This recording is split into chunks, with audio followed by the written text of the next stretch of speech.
Welcome to the Fine Print, ladies and gentlemen. My name is Caleb Teskey, and today I'm joined by Grant Jakubowski from somewhere on the mountain in Rutland, Vermont. Grant, welcome to the program, man. Thanks for being here. Thank you for having us, Caleb. And you just got married. I just wanted to send you a little congratulations, man. It looked like a beautiful ceremony. Thank you. Yes, I was very fortunate to find my soulmate, and I've been with her for 11 years. I'll give her a little shout out, Chrissy Dean. She's an amazing partner. She's been 100% supportive in everything I've done in all my crazy ventures, including this one. So Awesome. I'm very, very lucky to call her my wife now. Fuck yeah. How old are you, Grant? I'm 32. And you've been with her for 11 years. Yeah. Wow. So we've been together for a while. Yeah. You got to Senior teach me year how of to do college. that. Yeah, no, it's been a little bit, and we bought a house together. We got dogs together, and I love her, and we felt like making a ceremony out of the whole thing, despite what we talked about earlier with my whole conflicting thoughts on getting the state involved with my relationship. I decided it was still best. Get that healthcare, buddy. Now, Yeah. I just want to say for the YouTube admins out there, this is not an ad placement. It's laundry day. It's my only shirt left. I got your shirt on. Thank you for the shirt, by the way. You guys tossed me one at Nikan. This was an accident. I didn't do it on purpose. Yeah, sure. No, I believe you. I actually wore my swag too. Me and my partner, I was talking with Caleb about this earlier. One of the things that I'm really trying to do is not only promote cannabis, but I really want a logo that looks really cool as well, and something that I want to wear around and feel proud in, and to put it on really dope clothing that looks cool. Like, I'm not trying to really become cookies per se, but it's The really, green and yellow hoodies look super dope, man. well, there's so many different variants. So I can make this mountain into any color I want, and I can put it on any color I want. I can put it on whatever merch I want, whether it's coffee mug, glasses, all. I put it. I've just done like just some basic kind of seeing what it would look like, and it looks good on pretty much everything. And I also want to have something that feels good for people to wear. I mentioned to you, I'm not somebody that would ever wear cannabis leaf like out in public or advertise Yeah, it it's on just tacky, isn't it? like I feel like I don't have to wear anything to like let people know that I use cannabis. It just comes out of my like being at baseline, because I feel like I just have such a deep relationship with the Don't need to plant. advertise. Yeah. It's impossible to hide at this point. But I do like the fact that it's in there, but it's hidden. It almost like encompasses our name with this whole somewhere on the mountain. It's in there and it's somewhere on the mountain, but it's also kind of like this cool logo that I think feels cool to wear. And I've been back and forth with my partner about this, where he like got a bunch of shirts made up for Nikan that he gave out, and which was the one you're wearing, and he put somewhere on the mountain on those ones. And I'm do want to still promote our name as much as our logo, but I also think that having something that people want to wear and looks cool, and I just want to become just as synonymous with this logo as we are with our name. So I'm hoping this becomes like the Nike of the cannabis industry in Vermont. Who designed your logo, Grant? Because I really enjoy it. So I actually I had a CBD company that I started a little while ago. I originally a few years ago I started Vermont Pure CBD with a few other people, and that went amazing. I have nothing but good things to really say about that company, but being the way it was, it didn't work out long term, and I had to kind of separate myself from that situation. And I started another CBD company, so I needed a new logo for that brand, and that is called Green Mountain Synergy. And that was like where I came up with this logo. And I would suggest this to anybody, because we've gotten crazy quotes for people, all these graphic designers, to come up with a logo. And I think I would have paid a lot of money for this logo, but I actually got it done through Fiverr online. So there was some, so what, like $10, $20? They do it cheap. I paid for the most expensive package this guy had, which was like $100 or something. And I was kind of a pain in the ass because I like made him revise it a bunch of times. And I was like, I don't really like this. Can you change that? But like I got something that I was really happy and proud of. And he actually loved it so much. He was like, damn, I actually want to make this like part of like my like profile and stuff like damn, that. I should have charged you 500. It came out dope. Well, it's like these people work in India and stuff like that, a lot of these people. So no doubt. The Fiverr website's really cool. I really suggest it to anybody that's looking for some cheap graphic design work. And oftentimes you can get better quality shit for way better price through those channels. And it's, you know, it's cool to support local people, which I'd like to do, but at the same time, I can't justify paying $5,000 for a design when I can get one like 5,000. Yeah, it's if a lot of people try, it's nuts. So some of these graphic designers are charging like, we've been quoted 3 to 6K for like logo design alone. Damn. Gnarly. I should Yeah.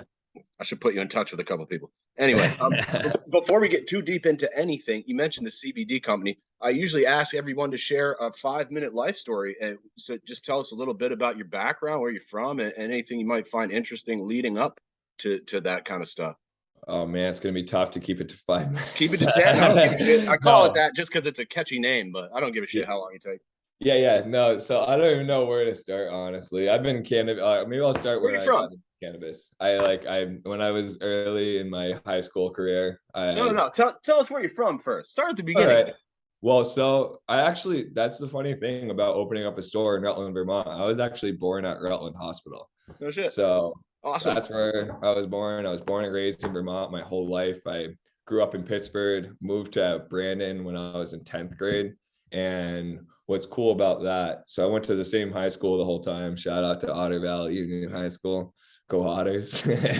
So we went to that high school, but I moved when I was a sophomore in high school to this place that my parents bought that actually 15 years later, I ended up buying off them 2 years ago. So that's actually where I get to call home and that's where I get to grow. It's this beautiful house at the end of Huh. this dead end road. It's got a bunch of privacy, amazing neighbors, amazing land, amazing soil, just everything I could dream for in a house. And we bought it right before the pandemic when things got nuts. And my parents were like ready to downsize. They moved about 5 minutes away. So it really worked out in a beautiful situation where we were able to move into a house and And they start didn't have to they building. didn't have to look for a buyer, huh? So you just scooped that right No, up. and it was, and honestly, it's crazy. Even though we bought it off my parents and they made it as easy as possible to have the whole process go through, it was still a nightmare because even though I had a business that was crushing at that point, like my previous CBD business was doing really well.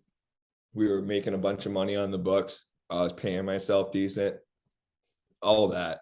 But even with all that, being a self-employed person, you cannot claim any of that stuff to buy a house for buying a house for 2 years. So you have to pay taxes for 2 years on your business before you can use any of that income in order to get a mortgage, which Damn. is so whack Is because it like like at that that for point, any other business or just cannabis and it's CBD? all businesses from what I Oh, understand, okay. which is So crazy okay. because I was making a lot more money than my partner and she was able to get a loan that was like she was able to get a loan, but I wasn't able to get a loan because I had no claimable income because my business wasn't older than 2 years old. So Even though you're already paying taxes on it.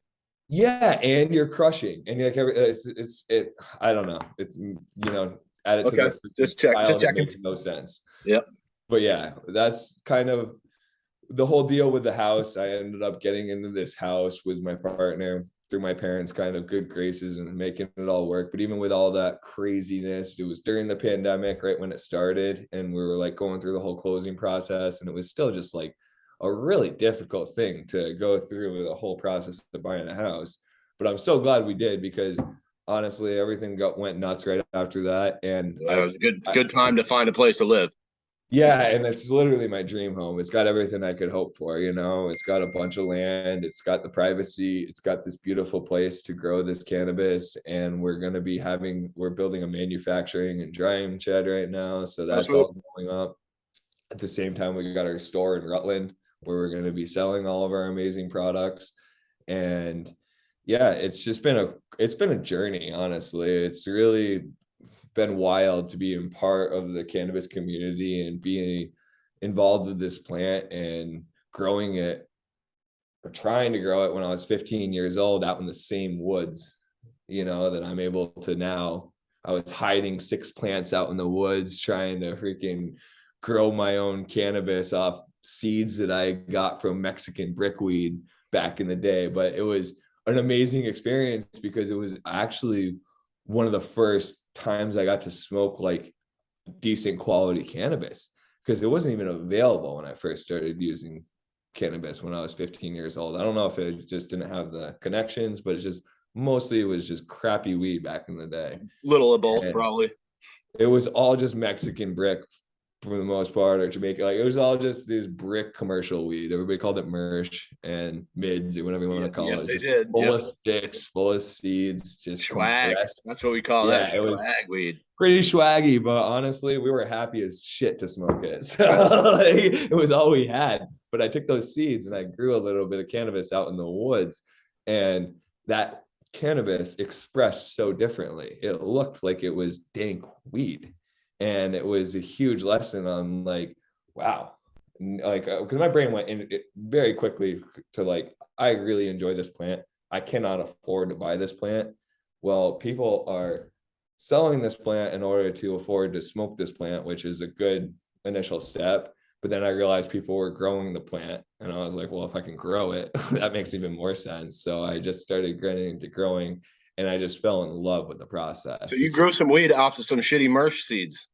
And it came out really good. And what I've actually learned is like, it's really the environment that is expressing the genetic traits. You could give a clone to 20 different people, and that weed would look different 20 different ways.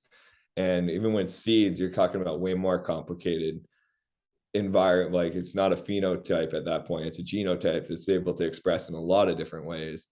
But it's really the environment that's expressing the genes that are within that seed. Before we get into too much of the cultivation stuff, could you tell us what type of licenses that you guys are trying to acquire here in the Vermont market? Yeah, so we're doing vertically integrated operation here. We're doing the outdoor tier 2 the first year, but again, it's such a beautiful spot being friends with my neighbors and having a bunch of land myself that It sounds perfect.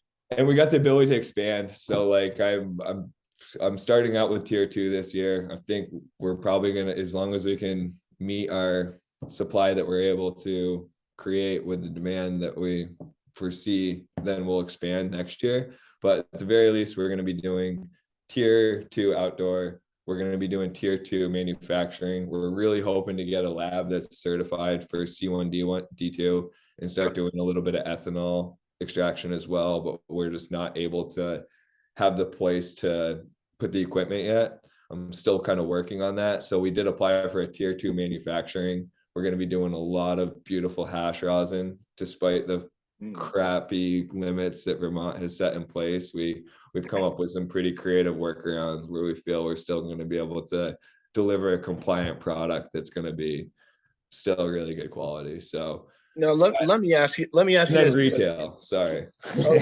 you're doing Retail retail in as well. Rutland as well. So yeah, And you we'll be said doing everything. you said you already have a CBD shop set up for retail, correct? So that's the thing. My last business, I did have a CBD retail store up in Virgins, but I actually got rid of that with the last business. Okay. And I've Gotcha. decided to just keep my CBD business online for now. I Oh, did just start selling wholesale. And the reason was like during the pandemic, it was nuts. Like we went from like 50% wholesale sales and 50% online sales to like 90% online sales. 90. Wow. Yeah, to like it was our wholesale market got decimated. Wow. It slowly crept back once people started going back out and That's a buying major their stuff. shift though, right there. Well, yeah, well, and a lot of people started buying their stuff online that were buying it in the store, and it didn't really hurt our sales at all. Like it was It's like convenient, right? To just not have to exactly. draw, Once especially like people realized they could just get it online, they stopped going to the local store to get it. right. And that's a So big overhead cost to have your own retail space and pay all the insurance on that shit. it's huge. And the brick and mortar was such a small percentage of, so we had our actual storefront, but then we had a whole wholesale business, which is actually way better than having one single storefront. Like you said, that you were paying all the overhead for, paying the Sure. employees and all Sell that to stuff. every Like storefront. that storefront like broke even, and even though we had cheap rent. But the good thing about having a retail outlet in Rutland is, so my new CBD company is focused on being like the most affordable, highest quality brand on the market. Like it really is poised to blow up because I was involved in the CBD industry for a while, and I saw how like much people were charging for their products, my past brand It was a included. lot, dude. It was Two little insane. 2 ounce bottles for fucking 60, 70 bucks. Dude, I was charging more for my CBD products that I was selling legally growing in mass than I was getting for my black market THC, which is insane to me. Like Damn. it shouldn't That be that way. that is But insane. And like it was the first year I grew before the whole boom. Like I was honestly, I was gonna get into CBD 10 years ago. Like I was gonna, when I first had the calling, when I was working at this hydroponic tomato place, and they had a bunch of land on the outside, and I was like had the idea to grow hemp 10 years ago. When I first started seeing CBD be used in vaporizer form, it wasn't even used as a tea. It was so unknown at that point. So, It so was, you had some experience with agriculture before you started growing weed or oh yeah, CBD. I went to school for horticulture down in Rhode Oh, Island. you skipped that in your life story, Grant. I skipped a lot of shit in my life story. We kind of jumped around. I'm somebody, I have a very tangentially like thinking mind. And You it's don't gotta hard for me explain to that to like, me. I start going and I like my friends literally have coined it grandgents. Like I just go on these I just go. My mind just like I told you I'm an open book. I really like to kind of talk and I just kind of like to see where my mind likes to Well, go with that's the my wind. job. I'm here to reel you in and keep us on task. Yeah, so let's go back to the life story. Yeah, go. So my life's going back to college. I went to college at University of Rhode Island. That was actually when I left Vermont. I went down there for 4 years and I actually studied horticulture and turf grass. And it was a great experience, a lot of good friends, spent way too much money on education that I probably could have got cheaper and better other places. Yep. But still happy I got the experience. And it was great because it actually allowed me to get this job out of college. That there was this place called Vermont Hydroponic where I just started working as kind of like a general laborer, but within 3 months, just because I had a degree and I was showing up with and knew what I was doing, I was able to take over managing it. So I Damn. managed this big hydroponic operation in West Rutland. It's like the largest hydroponic growing So, operation in Vermont for a few years after college. And damn. it was awesome because I just got such great experience in large scale agriculture. I got to go spend a couple weeks up in Canada at this 10-acre completely automated glass greenhouse up in northern Quebec. It was wild because I was living with these Guatemalans in this house and they were only could speak Spanish. And then the people that were like the head growers there could like only speak French. And I couldn't speak any of those languages. So I was just out there like, You're the dumb American in the yeah, room. but I actually got a shit ton out of it. And I would just like buy drinks for all the like Guatemalans that night. And we would just like, they would cook me like full fish that like had their Fuck yeah. heads and stuff. They were like feeding me like wild stuff. And like, it was just a really cool experience. But what was so awesome about that was I got exposed to large scale agriculture and I got really kind of a big lesson in just business in general and how large scale or how to actually grow things at a scale and make it economical, which I feel like the cannabis community is ignorant as shit on. And I just got exposed on how much pseudoscience is in the cannabis community. I really feel like if you want to learn how to grow cannabis growers are a decent source of knowledge, but really the best information out there is in the true agricultural sector where people are really doing things at scale and they're not using this bro science and they're not doing Can we things. break that? I'm going to interrupt you right there. Can we Yeah, break please this do. down a little bit? Because one thing that I've talked to a lot of people about, because I've met a lot of great home growers who got their little, their little 4 foot tent where they grow their nice little 4 plants or whatever, 2 plants, whatever's Yeah, legal. yeah, yeah. And they do a great job. But even stepping up to something as small as a tier one, where you're growing 1,000 square feet indoors or 300 plants outdoors, is quite a big jump from growing at home. And let me ask you, have you grown at home on a small scale? And it clearly you have some experience with large scale. Could you maybe expand on the difference between the two of them and the challenges you face when you step up like that? It is so massive. And if you try to scale up the way you're doing things at a small scale, you're going to fail.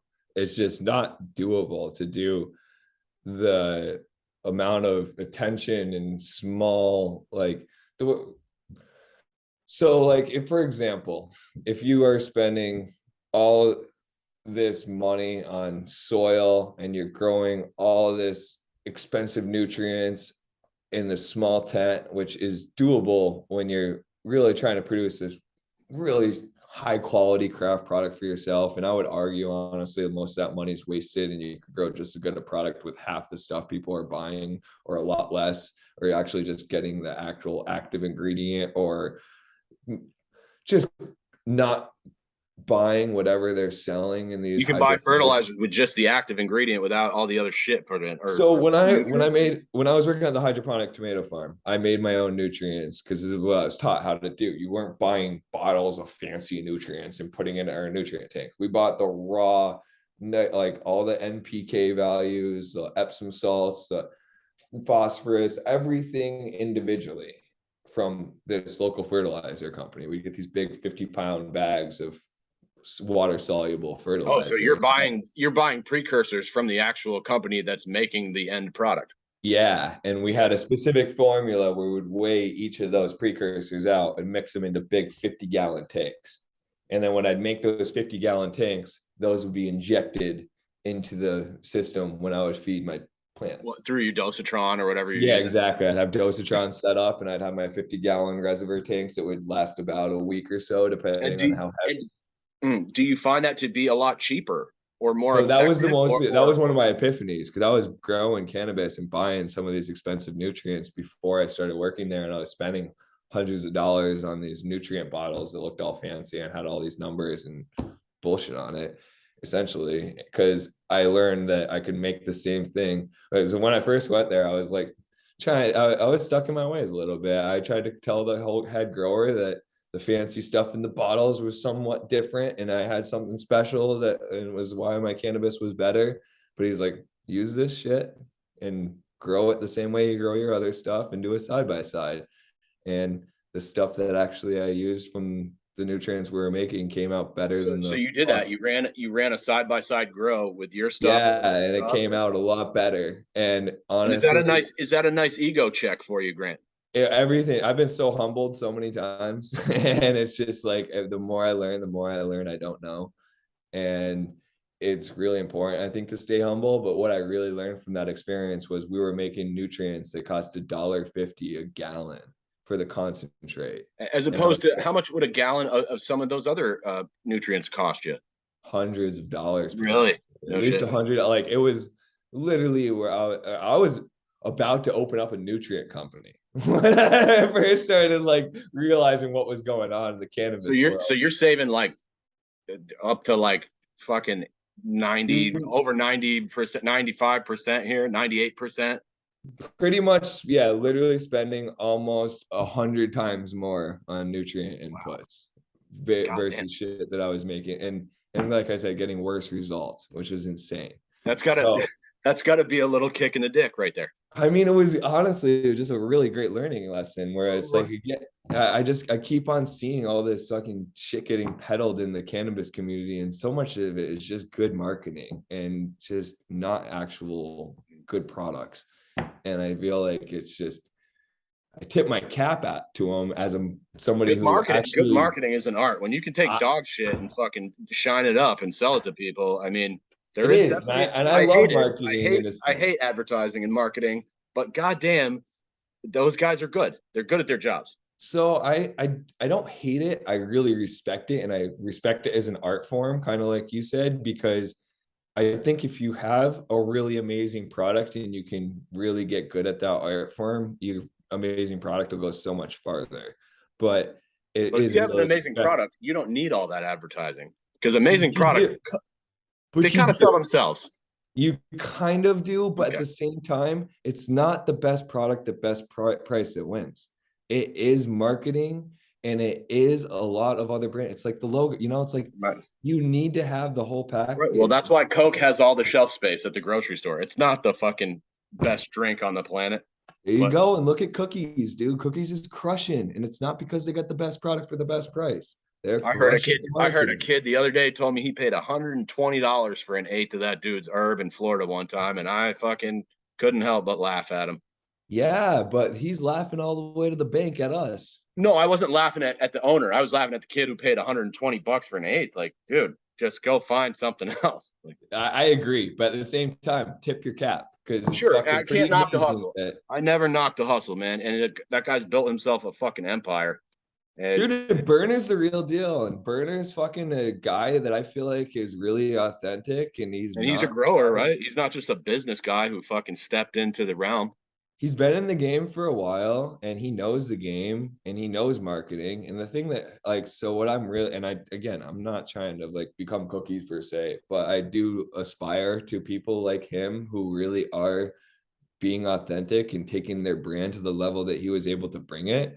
And one of the things I'm really trying to do is like not just focus on cannabis. Like I think that we are going to have the best product for the best price, but I also want to have the best marketing. I want to have the best feel when you walk into my store. I want to have shit that looks cool. I want to A full experience. yeah, exactly. It's like why stop at just best product or best price and rely on word of mouth and rely on that when you can have all this other stuff, make your brand more powerful and get your awesome products out there. Because I do think that like, yeah, products speak for themselves, but if you can have the whole package, that's way more powerful at the end of the day. Well, I saw Burner selling plain packs of t-shirts, blue, white, and black for like fucking $90. Like you overpriced. I was like, it's not quite Kanye where he was selling $1,000 plain white t-shirts, but you know, whatever. Hey, he's built his brand. And if honestly, I gotta give it to the guy. If you can sell a fucking plain t-shirt for $30, like And it has the cookies tag, dude. And like is that what it literally, is? It has the tag because there was but nothing else that, on the but shirt. so here's the thing, dude. And I I'm not gonna. I see both sides of everything, but Sure. I also feel like if you really like, I bet that guy, the way I see it is he is repping and loving the fucking brands that he's collaborating with. Like he's been rocking the starter shit. He's been where I don't know who made those plain I don't t-shirts, but either.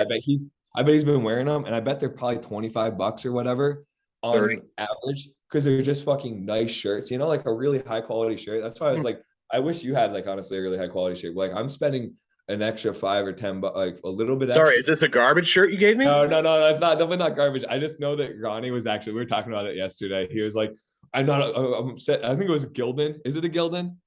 It is Gildan. Ah, see, he's like, I don't like it because it's Gildan, and he specifically didn't want Gildan, and we wanted a high quality shirt, and I was like, mine's like these are not Gildan, and the ones I got were not Gildan. So like I forget what the brand was. Their CEO lives in Stowe up on the mountain here. I don't know, but Gil like We could go talk to him about his shirt quality. He's a billionaire. I'm sure they maybe make a good one, but I haven't even felt those ones to be honest. I Nah, never this even is we can they get one of sell those out. Walmart. They sell Walmart t-shirts. But either way, having a nice feeling shirt, like even if those shirts were $25 and he's fucking throwing his cookies brand on it and making $5, I like you said, you can't knock the hustle. And I just respect the fact that the guy's not limiting himself to cannabis or limiting himself to music or limiting himself to merch. He's really just trying to fucking put out cool shit and people fucking love it. So it's like Hey, the market's not wrong. you know what else is important? Thick hoodies in Vermont. Because some of these hoodies I put on are fucking they're like featherweight hoodies. Like that'll keep you warm at the end of October. But I want a hoodie that's going to keep me warm till like the first couple weeks of December. You know, No, we're gonna be start. We'll probably launch our Burton collab soon and have all of our fucking winter line here in a little while.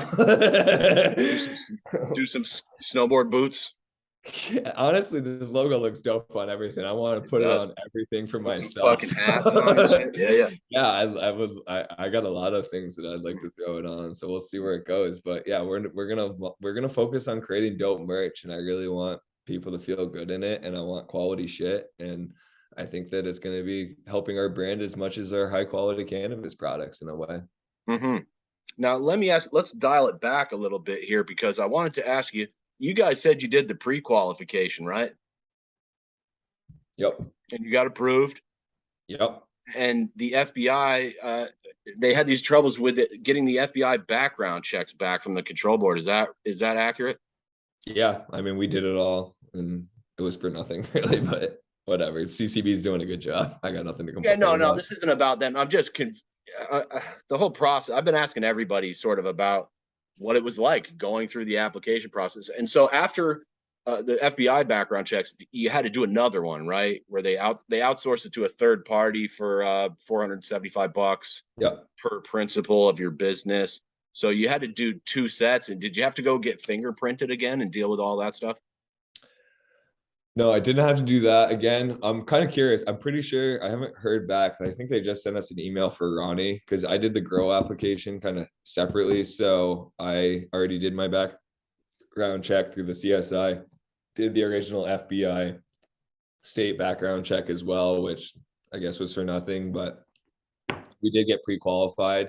And as far as I know, Ronnie's the only one that has to do like the new one. I'm pretty sure that background check will cover me for all the.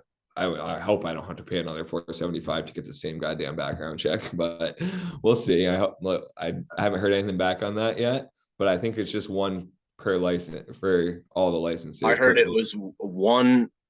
I heard you had to have one done for each principal listed on your company. So maybe just put one on each. Yeah, yeah. We could follow Well, up on that later. yeah, no, it's in well because I've already did it 2 months ago, so they still have like I can't imagine they're gonna make me pay for it again and get the same report. Maybe they will. I don't know. Well, I mean, I'll jump through that hoop if they make if you've me. already done the third party one, that should be fine. But like, yeah, I had some friends who went through the FBI background check, and then the CCB announced since they weren't getting the records back from the FBI and they wanted to get people licensed, they went ahead and outsourced it, even though they knew it was going to cost people extra money. And I understood the decision. It made sense, because there were outdoor growers waiting to get their plants in the ground and they wanted Well, to and speed that up. I think the FBI strip told them like we can't do this for you. Like they weren't even I don't like I think, don't can even I tell you? I don't think the FBI gives a shit about weed growing in Vermont. I think the FBI has real problems and they're like, dude, fucking call us when you got something real. yeah, yeah, That's the just FBI. that's pure speculation, but No, I think you're right. I think the FBI, I think a lot of those people don't care about weed at this point, thank God. But I do think they right. also like I don't know. I guess I just don't want to deal with it. I really don't know. But the So CCB, Ronnie's handling all that. no, I mean we both like had to do it all, like we Yeah. went through all the background checks and we did it the day that opened, and like we like went to the whole police station and did the whole FBI thing. But I get the fact that like they're So you just had to doing walk the into a best they police can. station. Yeah, that You was got to funny go to a police. actually. My friend had it done at the post office. He said, Oh, there was I think one of you went to a police station to take fingerprints to get licensed to grow weed." yeah, it was wild. The last time I was in the police station was because I got arrested for a small amount of weed. And this time No I was shit. like making connections with other people in there and hacking them. Same police office. No, it was not. It Okay, was actually Fairhaven, but it was the that'd be next town too. over, like Rutland or whatever. So Wow, that'd be too crazy if it was the same fucking one. no, it was funny honestly though, because it was the last time I was in there was for like weed, and this time it was for weed, but I was like getting it by choice. So let me ask you this, Grant: are you a social equity applicant? So I thought we weren't qualified, and I didn't apply for it for my girl, which I'm kind of regretting. I think we probably could have been based on what I've been learning recently, because I thought you had to be incarcerated for cannabis, but I've been arrested for weed in Vermont or cannabis in Vermont and New York, smaller amounts that weren't a huge deal, but didn't lead me to being incarcerated, but still was a pain in the ass and caused a lot of just Negatively headaches. impacted. Yeah, definitely caused some problems and I've had a lot of PTSD for the since cannabis has been illegal, and I've Can, always tend to have a small amount on me. It's just could like, we dive into that a little bit? Do you mind yeah. talking about that? I know that's a touchy subject for some No, it's people, but not touchy. I'm open. I'm an open book still. I'll talk about it. what are the sources of your PTSD? Well, I when I was going back to college, I had 1.9 out. I didn't even know how much I had on me, and I got Hey, pulled shut up! over. Hang on. Sorry. The No, you're dog's out. good. I got dogs. I was expecting my dogs to go off at some point. Okay, So sorry. Go ahead. no, you're good. So I actually got arrested for I didn't even know how much cannabis I had, and it was lucky because like 2 ounces or less is a misdemeanor. It was a misdemeanor in the state. And I had 1.5 ounces, but I like was growing a little bit and I brought back like this fresh branch that I tried to like conceal, but like fresh cannabis is like impossible to conceal. Yeah. Good luck. I was young and dumb and I got pulled over and I ended up going through the whole rigmarole where I didn't want them to search my car. They brought in the canine unit. They brought the dogs out. Yeah, they towed my car. They did, like had me in a holding cell for freaking 6 hours because it was a Sunday. They were just like it was a pretty miserable day to be honest. But even since then, like always like anytime I drive by a cop, even still, like I'm gotten better with it, but I still feel like I have a pretty physical response from even seeing cops, let alone getting pulled over by a cop. Even if I don't have any cannabis on me and I'm completely sober and I haven't done anything wrong, it's still just like did not have a lot of positive cop interactions early on, and the only ones I had were really pretty negative and traumatizing in a way. My other time in New York, I was just telling the story. It was, I feel like it was entrapment.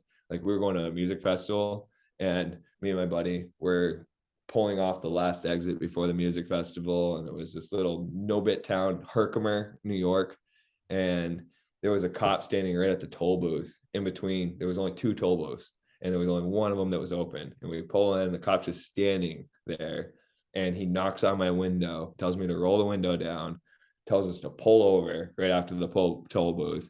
We pull over. He says he pulled us over because my buddy had an air freshener down. Said he smelled cannabis. He was looking for anybody that just had camping equipment in their car and just looking for reasons to rip our car apart. And So you he got found profiled a little bit, maybe? a little bit. I think it was complete entrapment. And he ripped our car apart, got a half ounce of weed. I had to drive back. It was like 5 hours to get to this place. I had to go back a few months later to go deal with this petty little traffic ticket. And it sucks too, because they like try to intimidate you so bad. Like I went in with no lawyer both times. Cause like I was like, this is a misdemeanor cannabis charge. I don't have a lot of money for a lawyer. I'm not facing serious What about a time. public defender? Did they give you a public defender? So the first time I got so lucky, dude. Like Ronnie didn't get as lucky, honestly. Ronnie's been through like he was on probation for a while for his little run in that he had, and I'll let him tell his story. But my first experience when I didn't get arrested for that 1.9 ounces, I went into court that day without any lawyer, and the district attorney was just taking full advantage of my ignorance. And she was like, you're in college, you're going to lose all your funding. You need to take whatever deal we're giving Well, you. that We're is giving true. you. If you get convicted of a drug charge, they can pull your financial aid funding through the federal government. That's what The they that say. FAFSA shit. But anyway, And I you are never right. had like I don't know. Anyway, continue. What else were they threatening you with? They were just trying to convince me that I should take this probation deal. And I was so young and ignorant that I like they made it seem like it was what I should do. So I How was old were like, you at the time?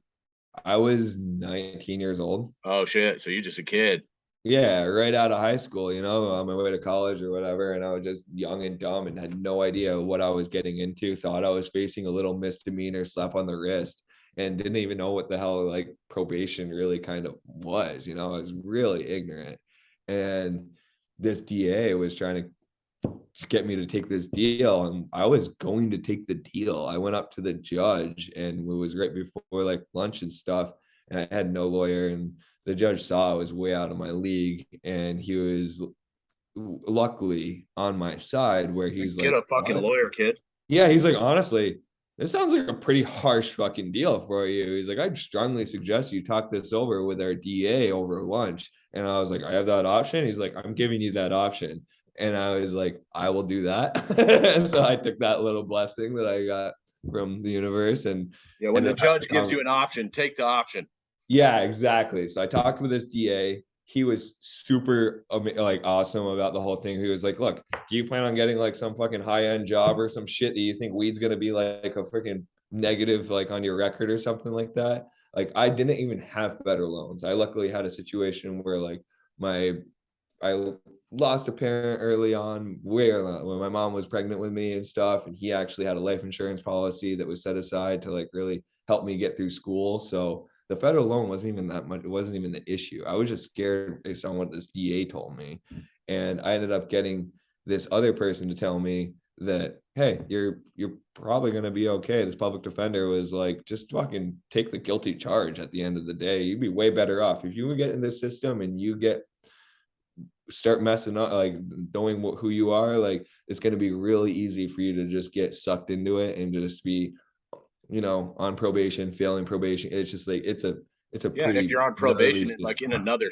how does that work? If you get arrested in another state, do they put you I on have no probation? idea, but I know that like if you like get in any trouble at all, you get in a lot of trouble. It's just like it would have been way better for me to take the deal. But what was such a even a bigger blessing after that is I was going to take that deal. I was sitting in the little waiting room to like go into the courthouse, and my best friend's mom was actually she was a parole officer, and she like walked in and she like saw me and she's like, what do Hey, you buddy. do? Like, what are you here for? Hey. I was like, you got a little weed I told her, I gave her my piece of paper. She's like, who's your like DA or whatever? Who's like got your case? And I like told her and stuff, gave her my piece of paper, explained my situation. She took my piece of paper, went up to the DA, was like, had a freaking 3-minute conversation, came back and was like, I got you diversion. You're lucky. Like literally just like got me out of everything. So I just had Wow. diversion. So Didn't you even have to lucked. go in front of the judge after that. So a stroke of luck. Dude, just I'm literally just been living in a synchronicity the past 5 years, and I've had so many blessings from early on in my life. But yeah, that was a very pivotal moment in my life where I feel like I could have been on probation for a long time, and it just happened to work out where, and I'd like to say I somehow was responsible for that, but it was so out of my control and I was How so out long? of my How league. long were they telling you? What was the deal they offered you? I Was think there it a was deal two on years probation, 2 years honestly. for an ounce and a half of weed? And the division didn't get my diversion was like so simple. I didn't even have to quit smoking weed. It was like the easiest shit ever. Like I had to go to a counselor for like 2 counselors. It honestly, I've been very, very lucky considering Yeah. I've been a fan of this plant and had possession of this plant on me many, many times throughout my life. The little amount of issues I've had with law enforcement is a big blessing. Even though I've had a couple that have led to some type of trauma or whatever, it could have been so much worse. And You I'm know, so I get this, grateful. dude. I get the same thing. Like when I see a cop like behind me, I can immediately my heart starts racing. Like you can I thought feel it. I It's thought you were just a cop, Caleb. yeah, exactly right. I'm scared in my own mind. It's because I know the inner workings of the. I know how we do it. No, but like, dude, for real, like, if I see one like turn around behind me, I'm like, oh shit, dude. Like, I immediately like I tense up. I could feel my heart racing. I'm like Yeah. breathing heavy. Like, fuck. Like, You what did I know what's do this helped? time?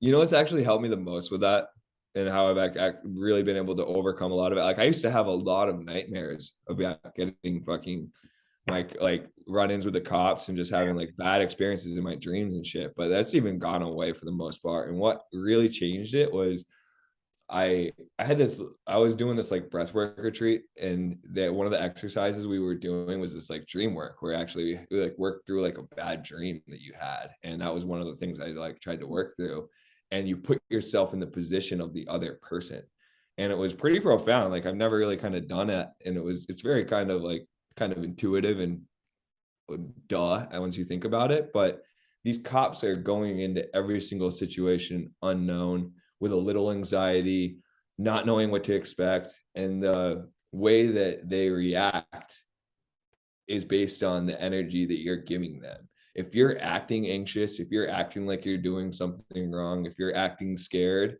they're going to reflect that right But back to you but and of be like, course why I'm are you scared. acting like that? But of course I'm scared. And this is something that cops have said to me fucking countless times. You look nervous. Like, yes, dude. A strange man has pulled me over on the side of the road in the middle of nowhere. He has a gun for sure. He's got a radio to call other guys with guns. And like, like when I got pulled over for a speeding ticket in New Hampshire, this guy wanted to search my car. The guy's fucking 6'3". He's like a corn-fed country boy. And then Yeah. his backup comes who looks like his twin. And it's like, yeah, I'm fucking nervous. But I think that's a great point you make because I do try to look at it from their perspective. Like, yeah, they are nervous.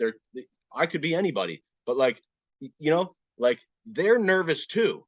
If they could just acknowledge the fact that we're both nervous, I think it would help maybe ease the tension. Like, we're all nervous. This is a weird situation. Like, Yeah, dude, yeah. and I think maybe like I thought that was a great point you made. And I always Well, try. I don't. Here's the thing, Caleb. I think that this is what I've learned and what I've kind of come to the conclusion is one that's controlling the interaction. I used to give the cops all the control and used to think that they're the ones that are going to dictate how this stop goes. But really, if you can be calm, cool, and centered and act confident and act like you're not doing anything wrong, they're going to treat you with that energy. But what if I can't? I really I can't. know, I trust lose me. I my have a fucking hard time. dude. I I have a hard lose. time doing it myself. They can see It's my neck vein. I got a gnarly neck vein right here, and they can. It's right on my driver's side, and they can just see it. Like I got that one too. That's a pretty gnarly one. My friend said I should shoot heroin in there because that's. No, they can tell, dude. And I really, it's like, look, even when I'm not doing anything, I'm still Mm, just thinking back. Like every time I get pulled over, I'm flashing back to every fucking cop encounter that I had, and I'm thinking of all the ways that it could go wrong. yeah. So the other thing that has helped me, Caleb, is I've actually had quite a few positive interactions. Like even that one I was talking about where I most recently was in the police station and I was able to have a conversation with this cop about cannabis because that was what I was there for. And his whole concern was people driving around on cannabis that are high and they don't have a good test for it. And I was like, well, you can be comforted knowing that most people that are high on cannabis, that are too high on cannabis, the last thing they want to do is get behind a car and go drive. Like, and a lot It's of not people like that being drunk where you're like, let's go fucking drive it. well, and a It's lot of like, people that have a it's high like, dude, tolerance I'm to gonna cannabis. fucking, I'm gonna Well, get a lot of pulled people that have a over. high tolerance to cannabis and they do smoke every day or whatever, they're just as good. Like, there's no impairment in their driving And skills. that's another thing that the state has really yet to prove to me definitively that smoking will impair your driving. And I know I want to Positive. say this too. I want to be very clear about this because I know there are like, dude, that first dab I took in my life like 12 years ago, I was on the couch for 4 hours. I'm not going No fucking anywhere. doubt. Edibles, especially the edibles, dude. I take 20 milligrams at a time. If I took 50, dude, I couldn't drive for 3 fucking hours. But you're absolutely right. I sit there on the couch going, I'm not good to drive. I can't drive, and I just wait it out. But so there is some truth to that. But also, people, as you also said, people who use regularly, and there's this study that the state loves to quote from Colorado says after legalization, there's this big spike in car accidents, and then right underneath that it says there is no causal link between legalization and these car accidents, which they leave out. So that, Yeah. and they even says right after that with regular users, there is no evidence at all that they it affects their driving. So, and I feel like they present sort of these facts as scientific facts rather than things that need to be studied more.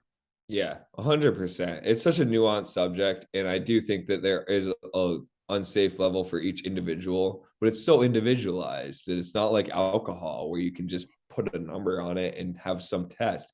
They would I love think, to have hey, that. I think alcohol should be individualized too, because I I've mean, met it people who just clearly take two is. There's shots. people that can be 0.08 and drive fine. There's people that can be 0.08 and fucking not control shit. Right. I've seen people drive at a point fucking 2.5 that are straight as an arrow. And then people take two shots that fucking can't keep it on the road, you know? And it's weird to make one size fits all laws for something that clearly affects everyone in a very different way. I get the DUI thing though, because there's I no get that. doubt that there's There's people science dying behind from that. drinking and driving, and there There's is science there. a level where we all drink to. Like, I honestly can think I could smoke you could give me as much as you want, and I'll smoke it all, and I think I could drive and operate a vehicle completely And I think fine. we should do that test. But I can't. Find an old racetrack. We'll set it up. It's out there, Sign and me we'll up. fucking As long as we'll it's smoke controlled till and we can't drive okay. anymore. That's really, if you want to find out the limit, isn't that the only way to do it? To And have they've done someone, it and they can't prove it with right? anybody that's a cannabis user. I feel like they've tried to do it. And what I think happens is worst case scenario, you do get one of those people behind the wheel and they actually are a little bit more impaired than they probably should be. But almost all those people are driving 10 times more cautiously. They're not And going out slow. there fucking taking chance, acting all confidently drunk, being like, I got this. It's like, I it's a real ego check when you're I like too high in cannabis. I watched this guy do one of those tests. It was a great documentary, Weed a Kit. It was on Hulu, and they Yeah. drove him around the course, and then he just took a bunch of bong hits. And like the one thing he did was like stop early. There was one spot with a box where he's supposed to stop in the box, and the guy said stop, and he stopped early. It's like, okay. Yeah. So you're going slow. And the guy even said it's hard to hit something when you're going fucking 17 miles an hour. Like, yeah, great point. Thanks for making Yeah, that and phone maybe the music sounds a little bit better and you're bobbing your head a little bit more. Like, I okay, don't know. Maybe okay. some people should not be smoking and driving. This is not an No, endorsement to absolutely. use cannabis and get behind a motor But like, vehicle. But dude, I think there's a lot of people that do not do well with that. I'm gonna say this. I've been smoking and driving the whole time. We used to get high Not me. That's before you. driver's ed class in high school. We would walk down from the upper campus down to the driver's ed building, and we would sneak off and fucking smoke a joint in the cemetery next to the football Ooh, field. way more ballsy than I was, dude. I was just getting high before school, not during school. Dude, we got high before school and then Animal. walking down the path to driver's ed, and then after school, like we got high in the bathroom sometimes. You know, we were I idiots. tried that. That's another time I got caught with cannabis, but we'll leave that story for another time. Yeah, I feel like I could smoke a lot of flower and still drive fine. You know, Yeah. it's the edibles really, and the fucking a nice globber of a big dab will really get you. But I yeah, I'm a I like my strong edibles and I like my strong tabs too. strong. No, I'm a 20 milligrams for me. Like I That's said, all a I need. challenge accepted. Give me the dose and let's go. Yeah, I wouldn't be a good guinea pig for the test because they'd set the numbers super low. They're like, look at this pussy. He handles 20 milligrams of edibles off the road. Like, I'd be perfect. I'll be the cannabis yeah, advocate yeah. for We need to driving send in a tests. heavyweight to get this number set right. Exactly. All right, let's talk a little bit. I want to talk to you a little bit about genetics, maybe, and a little bit about sort of some of y'all's cultivation techniques. I know you said you had a little background growing some hydro and shit, but I'd like to talk about genetics and actual growing, if you wouldn't mind, sir, Yeah. on a little grandient here. Growing is probably one of my favorite things to talk about. So I am very excited to go into that field. Word up. I started out, like I said, well, started out growing those commercial seeds out in the woods, knowing shit about growing. That's how I really started. When I was 15 years Would you old. just pop them in the ground? No, I think I popped them in indoors, and Okay, cool. we would even like usually sex them early on in the Okay, cool. spring, and then we would put out some females, and we would like try our best with whatever we Okay. had. And I actually got a hold of some pretty decent genetics early on and had, went through the whole rigmarole where I got robbed and had that whole thing happen where my Damn. plants were stolen and had to learn that experience where it's like you just don't tell people that don't Oh, need so to you know. didn't get robbed, but your place got broken into or something? They stole your My plants? plants got robbed. Okay. When I went away to college the first year, I had one of my probably my best grow up to that point. Had a really nice little girl that I left, and people that just knew I was away at college. I told one too many people. It's like you're so proud at that point, and you got like this amazing thing that you are so like just like proud of that you want to show other people. It's such an intuitive like thing to like want to show it, and that's also an ego trip where it's like, look what I did. It's like this. It's Well, really you stupid. want a little validation for your hard work. Yeah, but I still aching it to like literally just going out in the woods and showing somebody where you're just hiding $10,000 and just expecting them to like leave it alone, because it's like, and it was cannabis was really valuable, like even back then, it's maybe gotten a little bit less valuable and a little bit easier to grow, but it was a lot more risky and a lot harder to get high quality cannabis back then.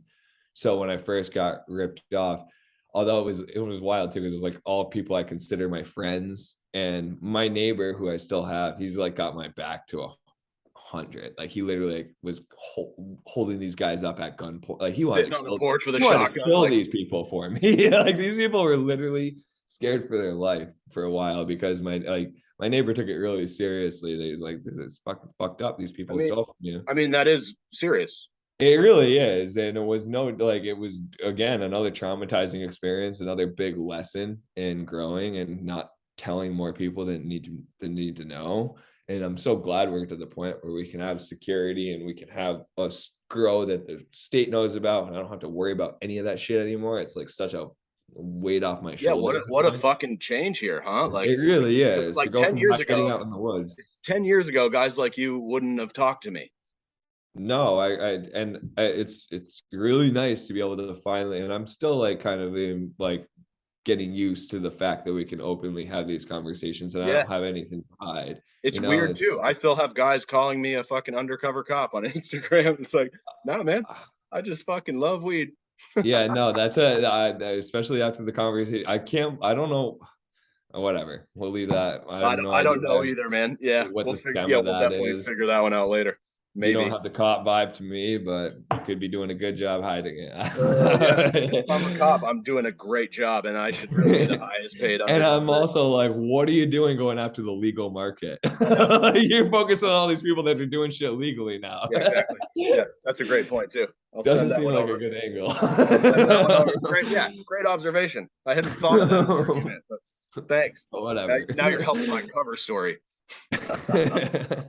So what's up? You said you sort of working on maybe some proprietary genetics out there. You guys making your own strains out there in the woods, somewhere on the Yeah, mountain? so I like actually got into the whole I was so into hydroponics for a while, and I think it is a great way to grow and it produces awesome yields and stuff like that. But now I'm all into the living soil, organic, can farming, and all the latest stuff that people are really into when it creates awesome living soil that is super sustainable and also I think produces the best herb Why'd overall. you make that switch?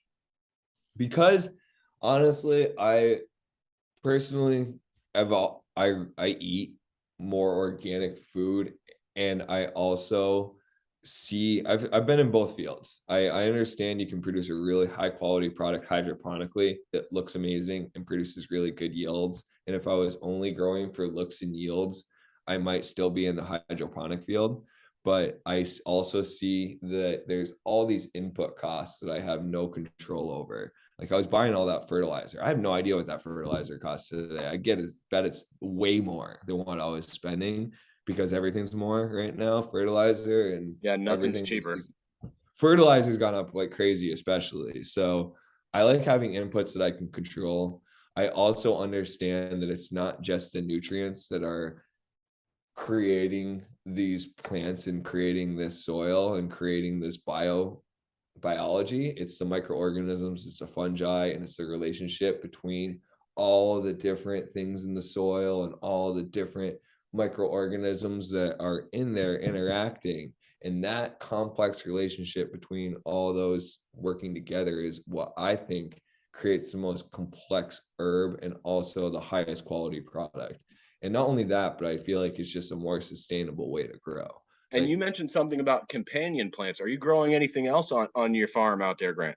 yeah, tons of companion plants. And I'm really getting into intercropping as well because we grow these fields of cannabis, but for the majority of the season, there's a lot of space in between the plants, and there's a lot of other herbs and stuff that we could grow in between the plants that not only help the plants and help add extra microorganisms and extra terpenes and extra biological diversity to our fields. So what's the difference between a companion plant and like these other things? Like companion plant is like in the same row, and like these other things are like in between the rows or something like that.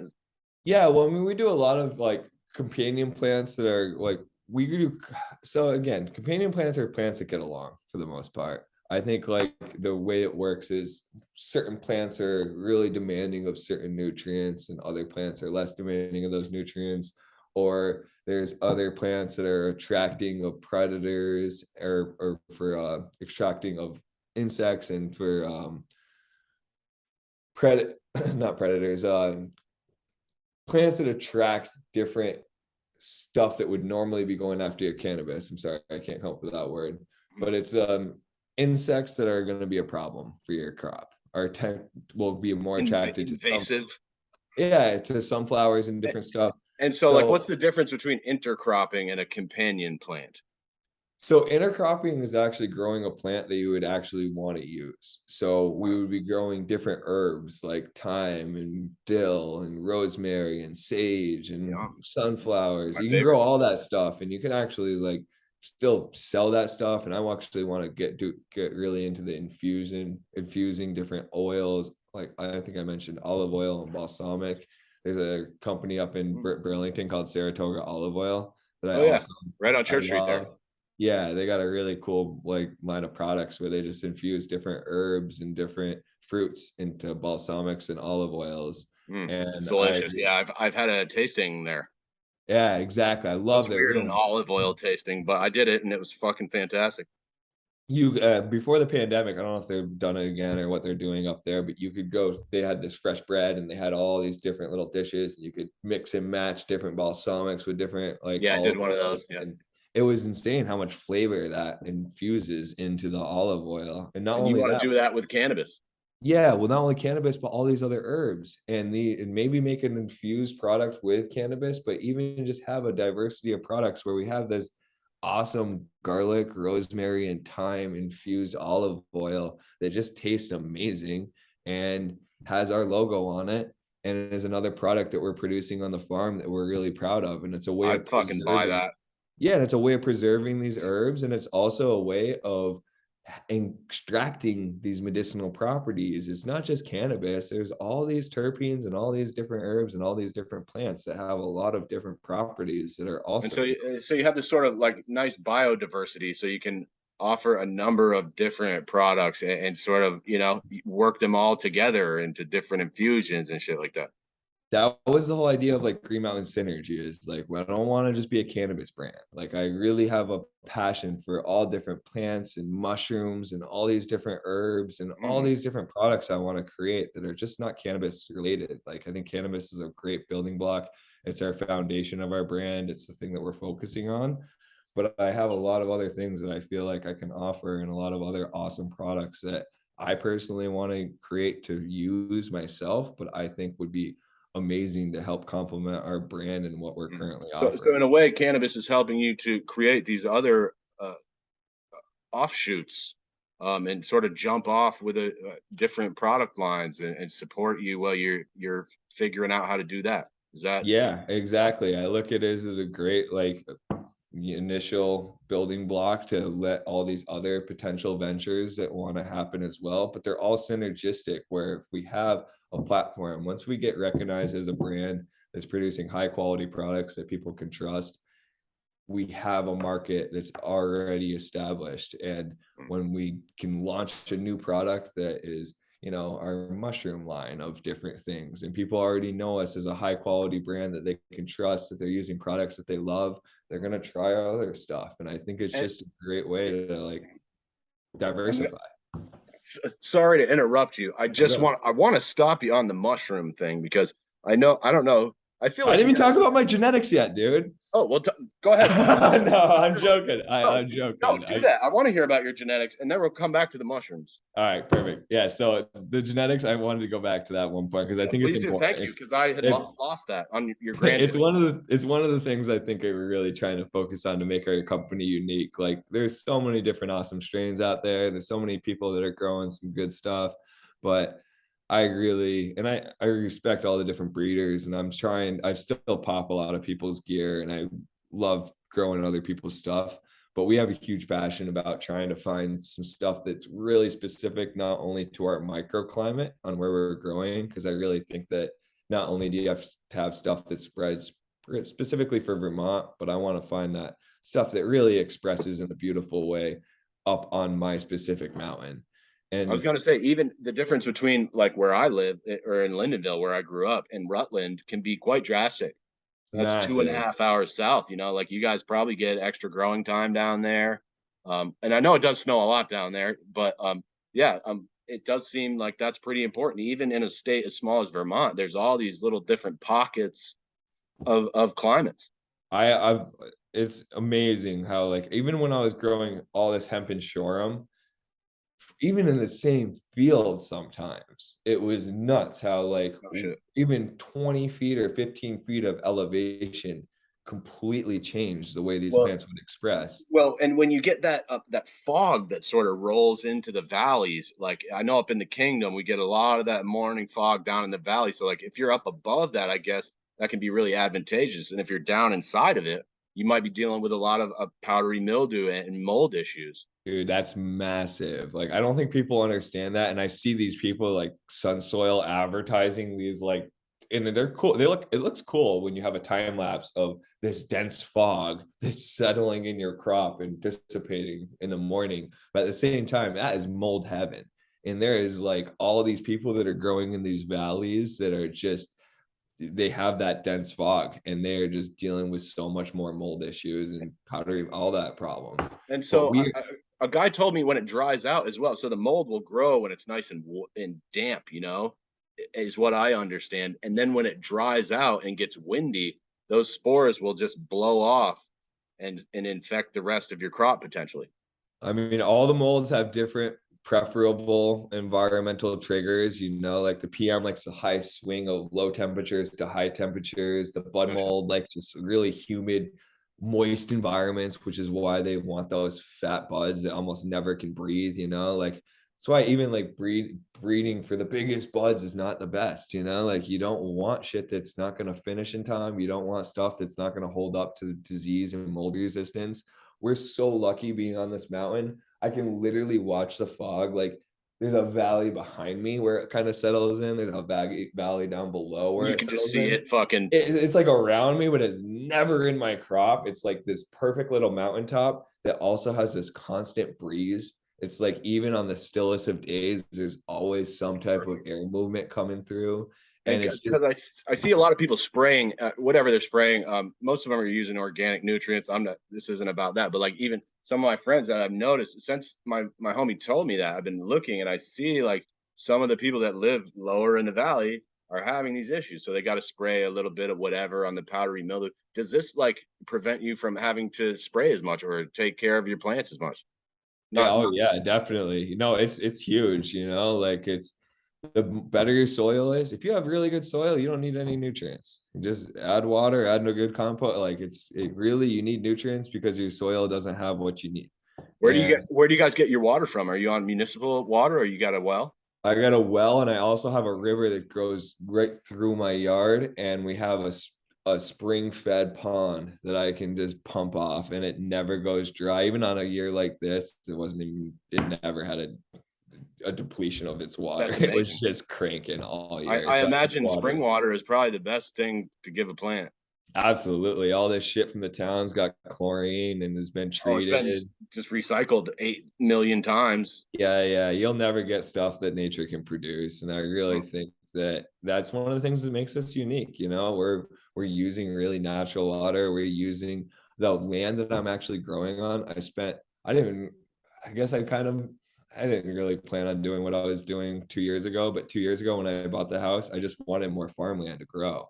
So me and my friend logged this like it's about an acre behind my house. It's like nice and kind of like somewhat flat Oh, area. you're a logger. You're a logger too. You skipped that part of your life story. I learned how to be a logger Tisk by tisk. necessity. So like, yeah, I picked up the logging hat and I've cut down quite a few little decent trees. I had some friends that were a little more experienced. I got the ones that were a little bit more out of my league, and there was a couple harrowing times out in the woods where I got humbled pretty quickly by the Couple of powers. widow makers out there. They're fucking, it's nuts. Logging is a pretty gnarly thing, especially when you're just figuring it out as you go. I leave the logging to the rednecks. I'm a fucking. Yeah. My hands are too soft to be out there.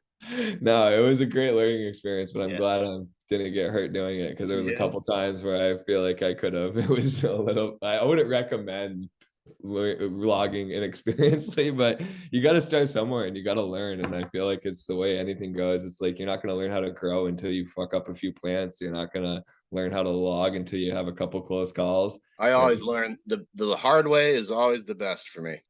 so I Sadly. cleared out like an acre with my friend, got this guy to come and de-stump it all. We burned all the stumps and everything, and we cleared a whole acre of pretty much untouched organic farm, like woodland, that we've now turned into our farmland. And it was a bitch, like trying to get all the roots and rocks and rake it and trying to like, we tilled it once 2 years ago and trying to get all the stuff out of it, and then planted a cover crop of clover over everything last year. And Oh, this nice. is the first year that we've really kind of like grown a nice cash crop on it. But it's virgin soil with pristine water. Our genetics, which I'm going to get back to, are really, really important and really like selected through a variety of breeders I really respect, but also You care to name any of them? so yeah, there's actually Ethos Genetics is one of the ones that I know a lot of people have mixed feelings about the guy. And honestly, I got into his club before I even have heard some of the stories about him because there's some like weird kind of stories about some dark things that he potentially has done. I don't know what to think of it. It's like you've been on the butt end of some bullshit. I haven't got to them, so I really can't comment. Well, I don't know about the guy. I grow his gear. How's the week? Yeah, how's the gear? That's the thing. Like I have the ability to separate the artist from the Yeah, I person. don't need to. This isn't about bashing people. This is It's like about just because Mike Gordon might be a creepy whatever, I still love fish. So like I Ethos, I don't know anything about the guy. I don't know him at all, but his gear is pretty great. And I got into his little fan club thing, which is pretty cool, where you pay for a membership. And at the beginning it was $100. I got in when it was 500, but it's pretty dope. You get seeds for life. So every year he sends you 100 seeds minimum of the latest stuff he's been working on. And this year I think he sent me 200, so I got like a bunch of beans from him that I'm like, what you pay 500 a year, 500 one-time payment, and he dude, sends you seeds for life. for life. Now it's up to like I think 1,500 or 2,000. The way it works is it keeps going up, and he wants to make this into like this like fan club thing where if we were early adopter, it started out $100, it sold out like instantly. I got in at the $500 Oh level, yeah, then it went up to you got your mezzanine investors, and then exactly. Yeah. So that's the way it went. And like if you got in early, you actually got more seeds for less. It's just this thing. And he wants to make it into like this thing where actually he gives out stock to these people and that he wants to make each of these pass. You can actually resell this pass. And a lot of people are even selling their pass that they bought for $100 a couple years ago. Well, I mean, you could resell the seeds too, right? Because in Vermont, I believe you can sell seeds as a novelty item without any type of license. Nationwide as far as I Right, understand now. So yeah, that's the thing that we're really starting to get into. But he's got this fan club and he's trying to make this whole thing into this valuable thing that you can resell. But I got into that. So I've been growing a lot of his gear. I got this other guy, this other grower I really like called Cron Don Genetics. He's a really just good grower that I've been following for a while, and he started his own genetics line recently. Loving in Her Eyes kind of did a recent thing with Ethos as well. There's this other guy who's he doesn't even have a breeding company, but he did some crosses in Maine, and he sent me some seeds last year, and they held up to even all the shit I grew from Ethos. So I ended up buying some more of his gear, and I got some of his stuff that I got going. And I actually, Symbiotic Genetics is another company that I'm really into. They got their Wedding Crasher. They cross a lot of stuff into their Purple Punch mail, which is really fucking awesome. And they got this kombucha that I'm growing by them also, that's sour diesel by Purple Punch, that has a really nice nose to it. So I got a bunch of different genetics from a bunch of different people. And what I'm really looking forward to is I've been growing a lot of other people's gear for a while, and I've been wanting to kind of create my own crosses and my own stuff. And like you said, now that we have the ability to sell seeds nationwide and I have a store that I can start selling gear from, I'm going to start getting into the whole breeding end of things. Not Yeah, only and for myself. you said I don't even want to know how much money I spent on genetics. Yeah, once you get addicted to buying beans and you start just scrolling through growers pages and seeing the Is it like different gear. Pokemon's where you want to collect them all? Oh, it gets addictive because it's just like it's just you see so much shit that you want to grow, and it's hard to be like, I don't like it's hard to choose what packs you want to buy at the beginning of the year, and it's really hard to limit yourself because Because there's always like you don't really know until you grow them, right? you don't, and that's the thing that's so exciting about That's the popping fun of the beans. game. Yeah, no, it is. And honestly, popping beans and like finding something truly unique is something I'm really like, we're always going to have. This year, I got way too much of my field in R&D, to be honest. Because last year I bought some clones from somebody. I'll never buy clones again from anybody, even if they come from somebody trusted, because I've just had too many bad experiences where they come. Didn't you say though that a clone market would sort of open up a whole new sector of this industry? I'm going to sell clones all day. Not You going to just buy. wouldn't buy them. I just don't want to bring anything to my farm that has any chance of potentially fucking up my shit. Have you had that happen before where you've Too bought many clones? times. Yeah. Like last year, I got some clones from somebody. They came with some PM and some mites, and I didn't really see like they didn't. It wasn't obvious. They Do you looked clean. like take a microscope to that shit when you You buy them? can, but especially with PM, Is when that rude or something to go into no, it's some? not rude at all. And everybody says to isolate them, and I try to isolate them or whatever. But like, you can only isolate stuff for so long. And the thing about PM, they can argue all day or night if it's systemic or not. And I think it is based on all the different times I've gotten it and had to deal with it. The only way to get rid of it is to get rid of everything, which is what I had to do last year, because it's Just just fucking like burn it. it spreads. And like once you have it, you can't just take a clone off that plant that's got PM and root that and have a plant that doesn't have PM in it. It's so sensitive to any environment that allows that PM to come back out. It'll come back out. So I determined the only way to get rid of this shit was to start fresh. So I got rid of everything. That seems to be the diagnosis from a lot of growers that I've heard encountering systemic powder mildew problems. Like, just fucking scrap it. There was, when I was growing tomatoes, we used to use sulfur burners in the fucking greenhouse, and What's that would that? lower, it would these burners, you'd have to set them at night because you weren't supposed to be in there when they were burning sulfur, but it would actually burn sulfur and put sulfur onto the leaves, and that lowers the pH of the leaves, so the PM can't survive on it. But again, I don't fucking know if But that's good for to your you. point, though, that's a systemic issue, though, right? Like, if you're having to fucking burn sulfur onto your plants It's at the not end, good. I don't think it's ideal. something probably went wrong way before then. Oh, definitely. And once it's in the plant, you can't suppress it. You can't get rid of it. You can suppress it, but you're never going to get rid of it. And I feel like, I don't know, maybe somebody can. I'd like to see somebody that can actually get rid of PM, but I I don't know. haven't been able to do it. Some of the And best growers I know seem to agree with you. Although, to be fair, I just started doing this a few months ago, so don't. But yeah, oh, I would love to see a solution. If you got a solution out there that can rid PM permanently, and there's also a lot of debate if it's even systemic. I've seen back and forth on that, but it seems systemic to me, and it seems like it's impossible to get rid of once you have it. So I just had to start fresh. But I'm kind of glad, honestly, because I got, I didn't really start fresh completely because I knew exactly what genetics worked really well in the past for me, and I kind of based a lot of my choices on those. But I tried some different stuff, and I'm pretty excited because everything is pretty good into flower right now. So I think everything's gonna finish. I got some stuff that's gonna finish nice and early, I think, which is great because I got so much different seems like material a out there. lot of people telling me early flower this year. I don't know if it's like because it's been so dry or whatever, or why. Like I've been seeing some people that was really mature. Like I thought I had some early shit, but I've been seeing some people post some stuff where I'm like, is that this year's crop? Like that seems so far along. You But backfilling material. well, and I know a lot of people like talking about region. They're growing up in the Northeast Kingdom where they're like, we might get a frost in September. We got to Yeah, get they're this shit talking about a polar done. vortex coming through early this year. Who the hell knows? I would just heard that today from somebody who was like, who the hell knows? Try to predict the weather next week, let alone a month from now. Let me transition a little bit here because I'm gonna. Otherwise, we're gonna talk for 4 hours. Yeah, sorry. I like to talk too. No, no, I love talking. The more you talk, the less I have to talk. So I always like a day off.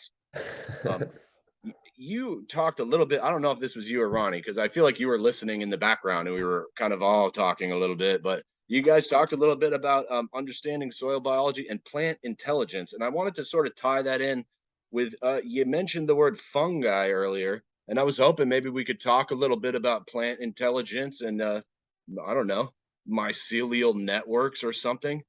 Yeah, dude. Let me one Yeah, second. yeah. Grab a drink for this one. Oh, oh, he's got a hound dog or something. Yeah, I got a couple dogs. I thought I had Is this that a hound dog, around. Grant? I must have given it to somebody, but honestly, I can't remember. The reason why I wanted to grab it is because I couldn't remember the author's name. But I mean, the more I get into all these different people that are studying plant intelligence and the fungal networks and all the different information that's coming out about it, it's just the more it humbles me and Dude, realize it's fascinating, isn't it? Like it's insane. it's kind of mind blowing. It's beyond mind blowing In for me. case mushrooms haven't already blown my mind when I was 16. Yeah, check out Fungi Fantastic. If anybody has not seen that Fantastic documentary. Fungi, I think it was. Fantastic Fungi, yeah, that's Yeah, probably what it is. that was And amazing. then there was a podcast about 10 years ago that NPR released called Tree to Shining Tree, which was all about the fungal network and its relationship with the forest, which broke my brain. It was amazing when I Okay. first I'd heard have to about try that. that. Nothing NPR has ever done has broken my brain, but So I it's do called love reading. Radio. The podcast is called Radio Lab, and Okay. it's actually like I'm not a huge NPR guy either, but at the same time, this podcast is just really well done. And Yeah, once in a while they fucking get me. that specific episode from Tree to Shining Tree, You send it to me when we're out of here. I will. And then the book I was about to just go get, which I can't put my finger on the second, is called Plant Intelligence in the Imaginal Realm, and I think it's by somebody, Robert. I will get you that author, but it is an amazing book, and it just there's so many examples in that book that talk about different plants or different animals or mushrooms that they've studied and the intelligence that's around us and how they've been able to show that plants can not only communicate with each other but hear sounds based on playing just like recordings of them being eaten. They react to that, Yo, it's like, can you close the curtain a little bit? The sun yeah, is yeah, coming yeah. through right on your face. You're gonna look like Jesus a little too much. Usually that's my job. There you go. A Perfect. little better. Yeah, yeah, thank you.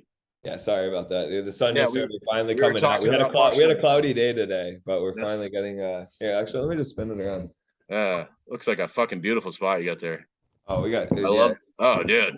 a little slice of paradise. Nice fucking kitchen, dude. Damn.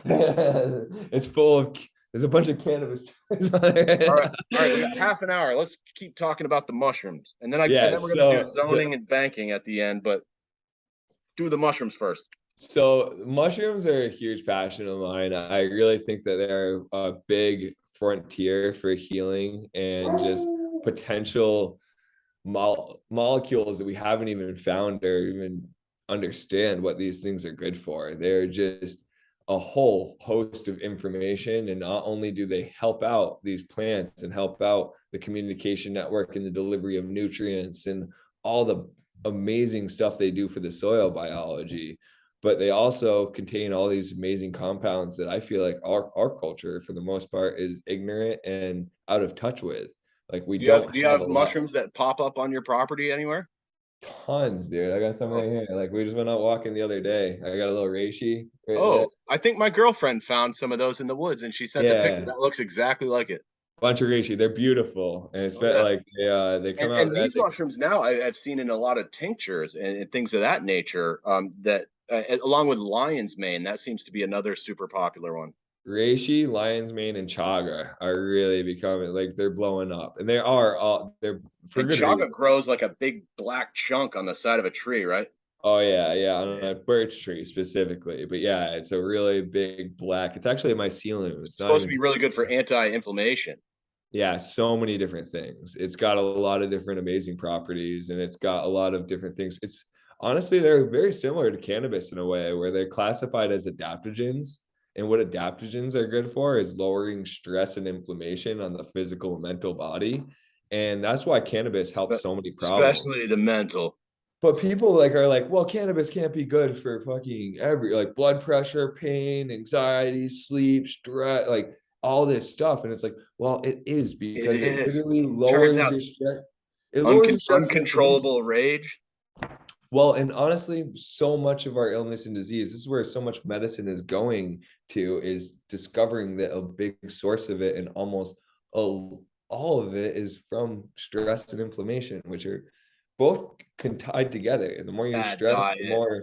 the more you are inflamed. Well, and be eating shitty foods stresses out your body and causes a more inflammation response. And this is one argument I've made to people because they say smoking is bad for you no matter what you're inhaling. I'm like, I know that. But like if it calms my mind down enough to be able to get through the fucking day, there's value there. Like, Well, okay, here again, maybe I'll let's die half an hour earlier because I smoked, but like I'm not gonna lose my fucking head today. I think you're wrong about that too. I You think think you so? should. I think you should look at that the same way you ask these other people for these driving studies. Give me I the have a study. doctor who has done inhalation studies in Oregon that I'm trying to get, but finish that thought, please. I have not seen a single study. I know the federal government has given out many grants to try to prove that cannabis produces some type of relation with lung cancer and has some type of negative effects from smoking. And they haven't, from what I have understood, been able. I feel like my personal feeling is like anytime you're inhaling smoke, it's probably not great for you. But Well, that's our again, Western. That's our I couldn't Western back that mind. up. I couldn't back that up with science. Exactly. That's our Western mind. Native Americans have been using smoke. Smoke is a Sure. way, inhaling cannabis or inhaling anything is a way of administering.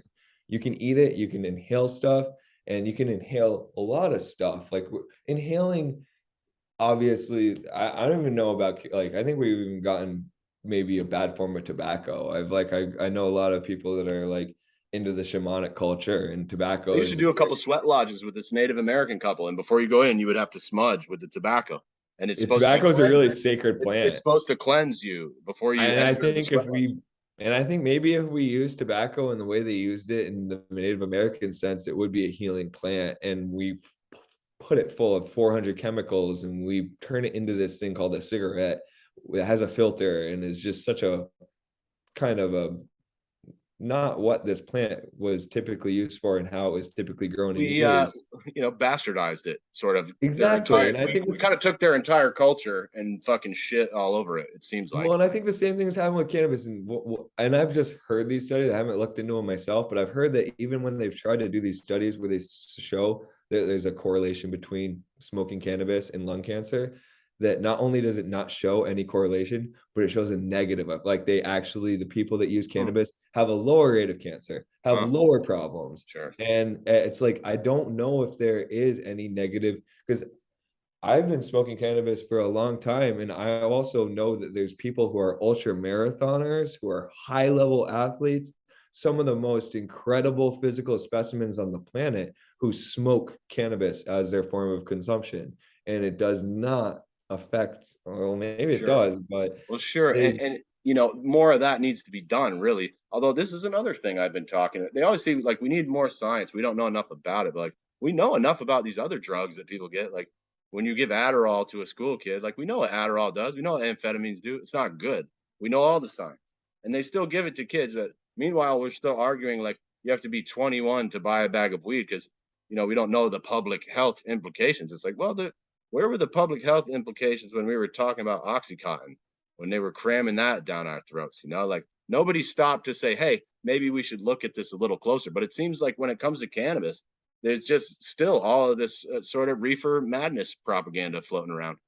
We have a lot of shit to destigmatize when it comes to this plant, and it is full of propaganda, full of misinformation, full of people that are spouting things that are straight reefer madness. And I think that it does take a lot of people that are finally able to advocate for this plant and be like, hey, no, I smoke cannabis, I use cannabis every day, I'm still a highly productive person, I still work out, it doesn't seem to affect me negatively health wise. And I think all this stuff does need to be looked at with an unbiased point of view, which is really hard for people because a lot of people have formed their perceptions on this plant. And I don't even like to, it's hard to hold it against some of those boomers because that's what they were raised on.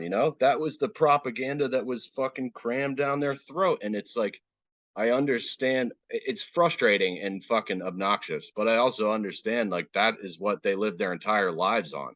So getting them to change their mind here at the last minute, it's not like an easy, that's like a tough, Yeah, no, tough goal there.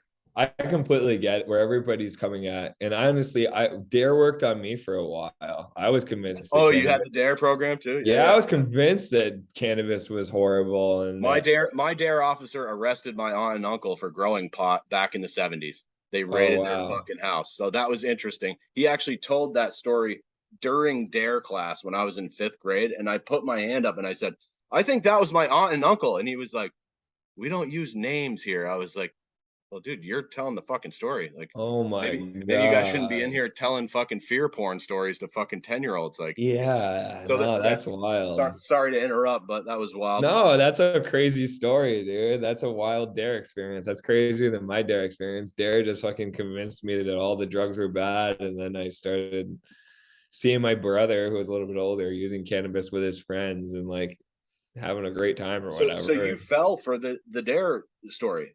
Oh yeah, it definitely worked on me. I was scared as shit to do any drugs. I thought drugs were horrible. I thought it was like, yeah, I thought it was. I bought it hook, line, and sinker for a And while. now they're giving veterans ketamine for their SADs. Like, Well, and that's the thing. look how That's the thing far that's we've so come. sad is like I honestly think I know that I had ADHD, and I know that I was using even cannabis medicinally for that reason, even going before school and stuff like that. And like I Fucking was A, dude. luckily able to have good enough grades and did follow the rules good enough where they didn't put me on any Adderall or drugs. But I easily could have been thrown on those, which I'm so glad I didn't. But if I had access to CBD even when I was a kid and being like, hey, here's like a form of cannabis that's really non-addictive, not gonna hurt Did you, they but it try to was put you good. on any drugs when you were a kid? No, but man, I think a bottle of CBD would have been so helpful for me during the day, and I could have just gotten a little bit of just like some type of extra relaxation in my Does it help body you and mind. focus and sort of like hone in on what you're doing? I think CBD is a better ADHD tool than THC because Huh. sometimes THC can exasperate your monkey mind and your thoughts and stuff like that. Like THC or CBD is such a calming thing on your body. Like so much of my time and like I've got so much energy in my body and I need to be outside doing things and I have such a like I know your brain. necessary I could like tell your brain's going fucking a well, million I like miles an talking hour. with my hands and stuff like that. I'm a very like energetic kind of like outward person who likes to express themselves through physical movement. And school did not allow that. The only time I felt like I was like truly happy or enjoying myself in school was when I was in gym class or when I was in like had an ability to move my body, Mine you know. The mine was rest at band. I was like, okay, band, this is cool. yeah, Fucking play exactly. music. But like when I had to sit in a fucking chair and I had to just like not move my body and I had to sit and listen to this teacher talk about something they didn't even care about, Or it was some bullshit version of history where we've won every war and we're the fucking greatest. and that's the other thing. Like I value my high school experience for a lot of things. And I value my college experience for a lot of things. But man, the amount I've learned, like even at my job at the tomato plant, I was able to listen to 3 hour Rogan. Like I would listen to 6 hours of podcasts all day and listen to different music and stuff. But like just fill my head with information and the amount Things of that you're like, actually interested in, as opposed to yeah, whatever the state tells you we need to learn about this year, exactly. which Like is if I amazing. And you know, I should have never gone to college either. It was a fucking waste of money. If I gave a shit about physics, I could have Googled it and learned all about it. But I yeah, wasn't interested, and I sort of found myself go like so deep into college. It's like, well, we're so deep now, might as well finish up and get the degree at least, that's which just exactly cost me what happened more to me. money, but it like was never going anywhere. I didn't give a shit about it. They took all the fun out of it, and I fucking hated it by the end. You know, I used to I was love the doing same way. science. Yeah, and they really took the love out of it. And if I love something, I'll fucking learn about it till I fucking die. You know, so clearly I just wasn't that interested. You know, and I don't think 18-year-olds should be forced to make decisions like what you gonna do for the rest of your life. I was a fucking mess when I was 18. And it's so fucked up that you have to have that answer when all those parents ask you what you're gonna do. Yeah. And What do if you you want to just be when say, you grow up? Like fucking not you you. saying I don't know and I want to take a year off and just travel and have fun is not an acceptable answer. You literally, or if you're just like, I don't know, like I'm just fucking 18 years Honestly, I old and think you I'm should take 10 years off. You wait till you're almost 30. I'm 38 now. I feel like I was maybe an adult 2 years ago. Like I'm, you know, what what I wish I did, because honestly, looking back, and even my business partner was the same way, where he's like, dude, we were born and bred entrepreneurs. Like I was hustling my freaking leftover lunch food when I was in fifth grade, trying to like make some extra cash. I was like, the reason why I got into cannabis is it was the first market that was available to me that I could like kind of like make a business out of. And I sure. really liked, I was like, fucking, why not do this? I did it unconsciously, but my partner was out selling that lemonade. He was like doing the shoveling. Like he's just like we're born entrepreneurs, and school doesn't really teach entrepreneurs how to access their entrepreneurial skills and how to actually. No, they teach you how to be a fucking employee. They do. That's essentially what they're trying to teach you to do. And if I actually just took A my cog college, and a wheel, dude. They don't want if you to I learn how to run your own shit. if I took my college money and just made my own business, I like, because it's like, even after college, and like I learned a lot. I learned so much actually managing that hydroponic tomato farm. That was a great use of my time and energy and education as far as what I learned and what I got out of it. Yeah, nice. And that's the thing. Every time, like once I got out of college, I feel like I've learned and grown and excelled 10 times more than I ever was when I was in school. And school was holding me back in a Right. lot And of. you know, I don't like to call it attention deficit, although I'm sure there is, it's a legit condition for sure. But I don't know. I like to call it interest deficit. It's a fucking interest deficit. Like you're making kids sit there and learn about shit they don't fucking care about. Like, True. and you know, maybe some kids do care about that. Like, and honestly, I'm way more interested in history now than I ever was in school. Um, Yeah. and boy, it turns out that version really wasn't that accurate. So it's like, hey, like maybe we should give kids more options and like not force like funnel them into the like fucking cattle into these programs. And dude, I have a lot of friends that are teachers and I love them. They're great people, but it's like, My mom's a teacher. yeah, dude, and I She's fucking the love best. some of my teachers are some of my favorite people that I've ever known. But like, you know, even them, they're like, yo, like give these kids some fucking options. Everybody learns differently. Like we shouldn't. It's once again, it's like the DUI thing. It's like we're trying to make one size fits all rules for everyone. But you know, really, I think we should let kids fucking explore. Like I saw a video of a kid starting a little weed clone, and that kid was happy as shit. And Mm. that's legal because there's no THC in them yet.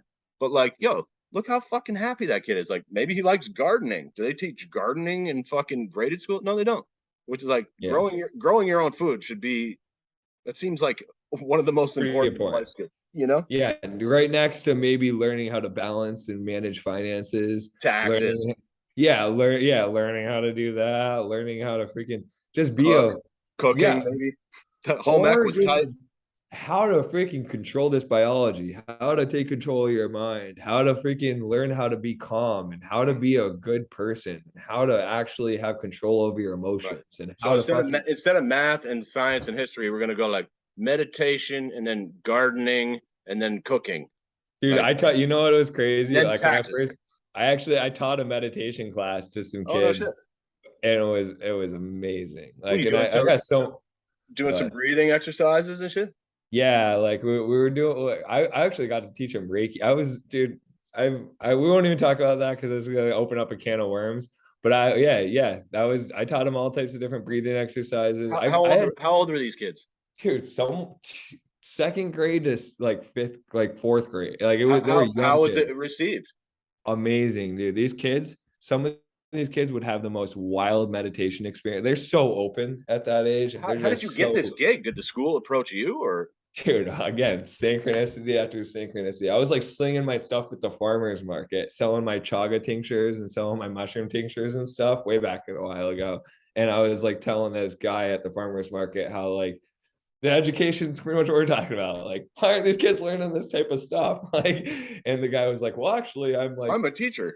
I'm in charge of like the Addison Northeast like supervisory union. Like I don't know what he even did for him, but he's like, I can Wow. give your contact information to these after school people, and they like gave him my he gave them my contact info, and they paid me like $25 an hour to go teach these kids like meditate. It was like it was a sick gig, and it was just one of those things where I just asked the universe, where I was like, yeah, I think I could teach some kids some cool stuff, and like the universe is like, here you go, here's some kids. Had you ever done anything like that before? I never taught that per se. Like I was just getting into that stuff myself. Like honestly, I was so spiritually naive. I grew up a complete atheist my whole life. I was really just like comfortable in my black and white materialistic world I was living in. And then I had at that hydroponic tomato farm, I was actually hired a girl who was trained in Reiki. And that same week, my girlfriend was told she should go try Reiki out, which is an energy healing technique. Yeah, yeah, I'm familiar. I don't know if you've ever heard of it, but like it sounded crazy to me. I thought it was complete bullshit when I first heard about it. but it was one of those synchronicities what was really hard to ignore, where I didn't hear about it for 25 years of my life. I hired this girl at the hydroponic tomato farm that like had it on her resume and she was practicing it. And I thought nothing of it. But that same week, my girlfriend was told from one of her friends she should go try this Reiki thing out. And she had a really powerful experience. And she's like, you wouldn't believe what happened during this Reiki session. And I was like, well, I happen to have just hired this girl who's trained in it. I'll ask her if she's willing to try it out on me. And she tried it out on me that day, the next day after work. I was like, hey, can you just like try this out on me? I was completely sober, no cannabis even. And I lied on this picnic table and she didn't even touch me. She just put It's her on a hands over picnic. me. Yeah, right. Reiki, they don't touch you, right? It's like, You can touch, but but they're, there's ways of doing it without touch. And what's really trippy is there's ways of doing it over distance. And again, it sounds so fake and it sounds so insane to my somebody friend's that's mom used to do this when we were growing up, and I thought it was bullshit. it does sound bullshit, dude, but what I've experienced is as real as anything I've experienced on this planet. And what was crazy, what happened was when she put her hands over me, I had my eyes closed, but it was like flipping on a light switch, dude. And it was literally like I ate 3 grams of mushrooms and I was deep in a mushroom experience where that was the only thing I could Damn. equate it to because Is that she was still the only around? thing. Could I come see her? Dude, I'm training now. I'll give you a session. It's fucking wild. And it's not like it does this to everybody, but it's crazy how many people do have some really profound spiritual experiences with this modality. Hmm. And what was wild was I was feeling energy in my body that I never felt before. I was having just visions that I like didn't think was possible without consuming psychedelic. Like it was a wild Hmm. experience that completely changed my paradigm on Hmm. what I thought was possible. Okay. And it opened up Pandora's box big time and led me down a journey that's still unfolding, to be honest. Damn. Wild. If I could get the mushroom feeling without doing mushrooms, that'd just even be better. It's that's what I've learned through all this stuff. So I started doing breath work and I started doing Reiki, started diving into a lot of these modalities that are meant to access those same states of consciousness that these psychedelics and these, Has it helped you with the PTSD? dude, it's been life changing. It's helped me with so much stuff. It's been, I can't quantify exactly what it's done, but I've done a lot of psychedelics and gotten a lot of value out of those modalities and those experiences. But having it firsthand, it was so powerful because I thought that those experiences were just what happens when you consume psychedelics. And that was explainable by, these are substances that you take, and this is what happens when you take these substances. But Yeah, what right. I didn't Right. realize, We know what those do. They have predictable effects. well, I didn't realize these substances were triggers. They are just releasing the chemicals that are inside of us inherently. Hmm. And you can access the same state of consciousness and the same experience through a lot of different You modalities. know, I did do yoga. I took a yoga class in the one semester I did at Linden State College, and I gotta say, I thought it was some fucking hippy dippy shit. I was fucking 18, 19, just out of high school, and I needed a gym credit, and all Yeah. the other ones were like stupid. So I was like, yoga, we'll do that. And the lady was like a wicked crusty hippie, and she would put on sounds of the fucking ocean or whatever.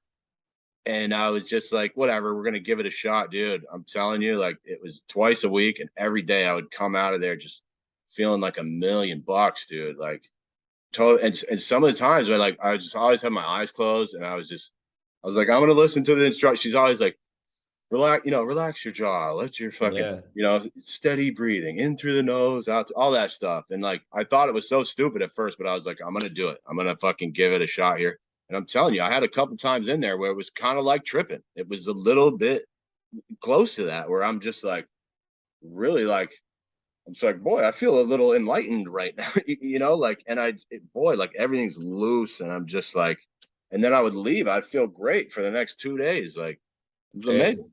it's real deal, man. And it's like, it's what it is just a frequency and a consciousness. And like, you can even measure this stuff. You can hook your brain up to EEGs and it will Yeah, give tell me that. you what frequency you're operating at. You'll go from alpha to beta to delta to theta. And most people are stuck in these beta states of consciousness. They're fight or flight, they're really anxiety, just stressful states That of was a consciousness. lot of that was a lot of my life, man. I've also had a number of fucking unfortunate run-ins with cops, and sort of abusive relationships that have But left I'm me in that state for a long time.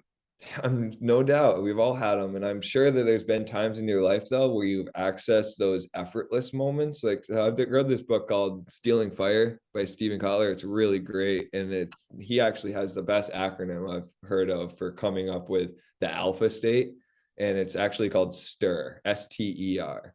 And this is the way you recognize if you're in that frequency, and it's selflessness, timelessness, effortlessness, and richness.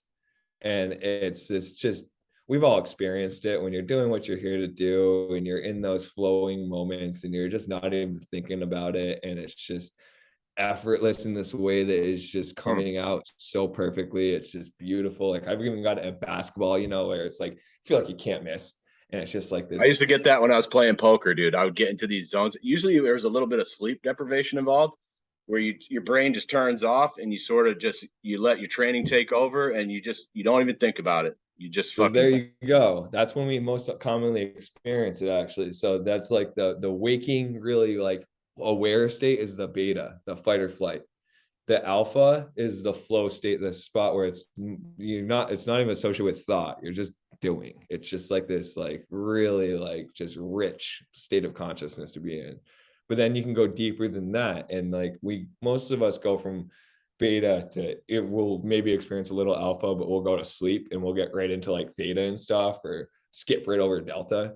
And really, if you measure these high level meditators who have been meditating for a long time, they literally are walking around in a delta state of consciousness where it's just constant flowing. Like delta is associated with imaginary states, is associated with dreaming, and it's associated with like you just be really, on mushrooms all day. that's what you get to when you're on psychedelics. That's what And I that's what, need. honestly, kids are even in those states. If you measure the kid's brain, like they're literally in alpha frequency. They're like, they don't even come out of those frequencies until I bet in 6 years old. a way old people sort of revert back to a state like that too when they Could get be. older. I don't know. That's But yeah, kids interesting. are very much like that. Their brains are they're much more fluid than an adult, They're not like closed off yet.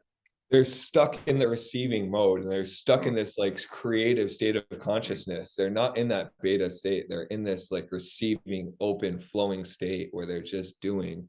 And we get taste of those with psychedelics. But what's I amazing, think I'm there right now. I've been receiving a lot, bro.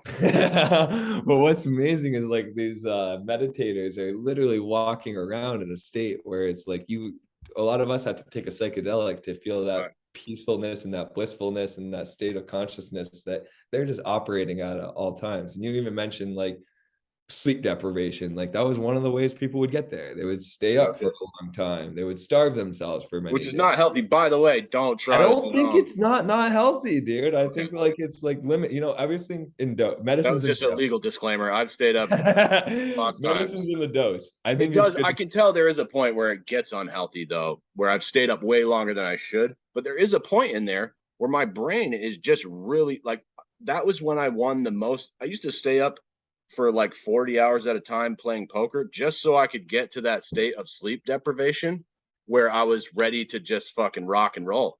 And once that There's hit, magic that happens in that state. There's a lot of yeah. writers. There's a lot of people that purposely put themselves in a sleep deprived state in order to access some of their best work. I'm not one of these people. I like my sleep. I am. Well, look, I love sleeping too. Look, I sleep like a champion, but I Me too. definitely, But I interesting. love shifting my consciousness. And what these modalities allowed me to realize is these psychedelics are just doorways to the consciousness that exists Mm. inside of us. And that there's a lot of ways to these places that we like to get to with these substances, but you don't need a substance to get there. It's funny you say that because I've always said like they're not going to give you all the answers, but it might fucking show you, it might point you in the right direction. Well, the craziest drug experience I've ever had is just breath work, breathing really deep. I go to this place in Pollitt, Vermont, actually, where they do these holotropic breathwork sessions. They're not doing them right now because of the pandemic, but they were 3-hour sessions where you lie on a mat and you breathe really heavy for, after 15 minutes of doing some really hyperventilating holotropic breath work, you can get into some pretty expanded states of consciousness. But these sessions will go for 3 hours. You just And lay on a mat and you're breathing. while you're listening to wicked, evocative, amazing psychedelic music. And there's a room full of people doing it. There's usually about 6 or But that's 7 it. You don't people. move at all. You just lay there and you breathe and you You listen. can move. You're gonna want to move. Like your body, it's really wild what it makes your body do and the feelings that it provokes and the space that it puts you in. It puts you in a really intense, just anything can happen. You can have anything from, it's the same with Reiki. So it's just why it's so amazing. But it's the same with psychedelics, honestly, where it's like you can have like a very like mild experience all the way to like the most Talking to amazing, Jesus. yeah, literally just enlightenment and just I've talked to him a couple divine times. connection. Yeah, it's just, it's wild the spectrum of possibilities that are available to you, and there's no guarantees. That's why the psychedelics are nice, because it's more of a guaranteed of an experience. Mm. But as far as what I've gotten out of these different modalities, breath work is as strong as any drug out there, and most people don't realize they're 15 minutes away from deep breathing into one of the most spiritual, amazing experiences they've ever had, and it's right there. Fuck, man. Wild I'm shit. gonna have to come down there and go. I'll go with you to one. Yeah, no, honestly, I recommend. I want to start doing. That's one of my another business that I'm going to eventually offer. So I've been going to these retreats so often that I'm like trained to like start facilitating them. So that's one of the things I want to start doing. I want to teach Reiki. I want to facilitate breath work. I want to have like float tanks. I want to have a whole range of modalities that complement cannabis and all the different Get a offerings. sweat lodge going. Dude, that's the thing. I got so many different things that I'm into, and I I'll think be that right that's, over. people need this shit, man. People are hurting right now. The whole world is stressed, anxious, depressed, and in pain. And Why do you people, think that is, Grant? I think it's because before this last 2 years, people were already in that position, a lot of them, and people were really not taking great care of themselves. People have been misguided through our schools, through our parents, through our friends, into going into these, just putting energy into things that they really aren't happy putting energy into. They're in relationships that they're not really happy being in. They're in jobs that they don't really like. They're putting food into their body that's poison. They're going to the doctor for help to get medicine, and the medicine they give them is actually making their problems worse in a lot of ways. And we don't really understand who we are. We don't understand how to properly fuel this machine, how to properly give it the mental medicine it needs, the physical medicine it needs, the spiritual medicine is so missing from our culture. I was missing it for a large portion of my life and not even realizing what I was missing. The But American life does seem to be missing a little bit of soul. yeah, there's a lot of people that are spiritually sick in our culture, I feel. And there's a lot of people that have a lack of purpose. They don't feel connected to people. They don't feel connected to nature. They don't feel connected to their purpose and their job. And that connection and that lack of connection is making us sick. And I think if you really aren't mentally well and you're not spiritually well, you're not going to be physically well. And there's people that are manifesting physical problems that I don't even think are physical problems. I think they're more mental and spiritual sicknesses. And I think that we need to take care of all of those bodies. And I think people aren't aware on how to even do that. And we're not given the tools. We're not given good food. We're not given good medicine. We're not given good people to be examples, all our examples on what we should be striving for. A lot of these people are getting this shit through social media and And through we're these, not even taught how to grow our own food or, all that to tie stuff. that in. There's not a bunch of examples. Even the people that are teaching us are not truly happy and fulfilled. Like, we need people that are spiritually happy, mentally fit, physically fit, and have figured it out for themselves to be spreading this information to others. These people are going to doctors who are sick. These people are getting health information from people who are not healthy. It's like, I think that it starts with yourself. It starts with taking responsibility for your own knowledge, information, and well-being, and depending on these powers and these institutions and these corporations to guide you is not, obviously it's not helping people, and it seems to be getting people more anxious, more depressed, and more sick. And my hope is that people will start looking around and they'll start, I really want to be this one of those beacons of health. I'm trying to do my best on finding the thing that I feel like expresses my biggest version of myself into the world in the most loving way I can.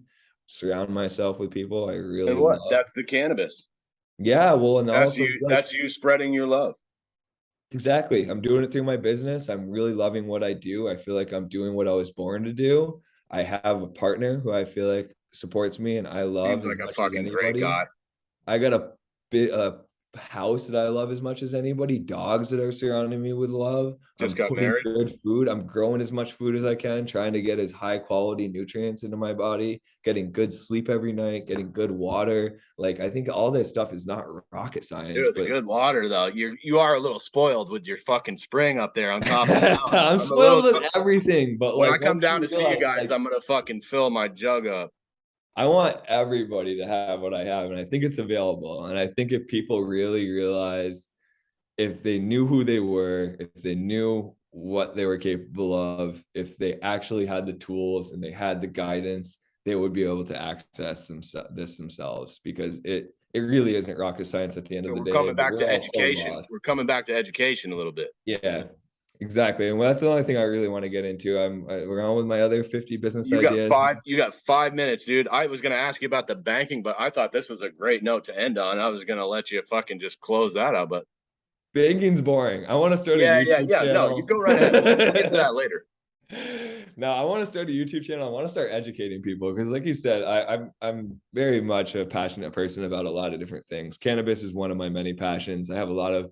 I've been seeking, exploring, and trying to heal and explore myself personally, and I'm just trying to share what I feel has worked for me and what Cheers. I think I want to help other people with, and I really want to start a YouTube channel and just start sharing this information, which I'm really grateful that you've given me a platform to just have this conversation because this is really what I'm extra passionate about is like, it's awesome to discover this shit, but really what I want is to like share it with the world and have other people do some cool shit with it and expand upon it. Well, let's talk about that later. Yeah. Look, I'm gonna wrap it here because this has been like, boy, that's almost we're pushing 2 hours here. Uh, Sorry, Grant dude. Jakubowski, somewhere on the mountain, Rutland, Vermont. Grant, I want to thank you for your time, dude. I was worried when Ronnie didn't come on. I was like, fuck, I feel like I talked to Ronnie. He's like, I barely know this guy, but that was fucking fantastic, man. That's going to be one of the best. I enjoyed it, dude. I Sorry bet if I it'll was a little long-winded and didn't I answer your questions too directly. no, I bet it'll get 5 views because I thought that was one of the best interviews ever, and the ones that I enjoy the most never get a lot of views. But I fucking love that, and I always leave the last word to my guests. So, this is all you, Grant. Thanks again, man. Thank you. I appreciate you having me on, and I look forward to maybe having you at the farm, showing I'll you be the down. I'll be store. down within the month.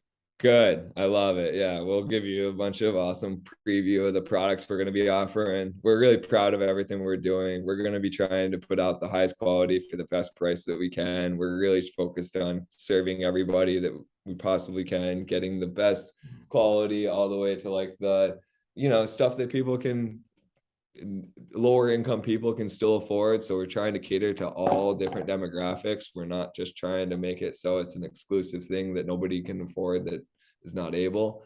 And we Thank you. really are just focusing on not only producing a quality brand that's good for the people, but doing something that's ethical and good for the planet, good for the people that we're working for or working for us or working with, and helping the end consumer with an awesome product that we're proud of. So we're just trying to do what we can to help the cannabis community in Vermont and be our little cool company that we're trying to create.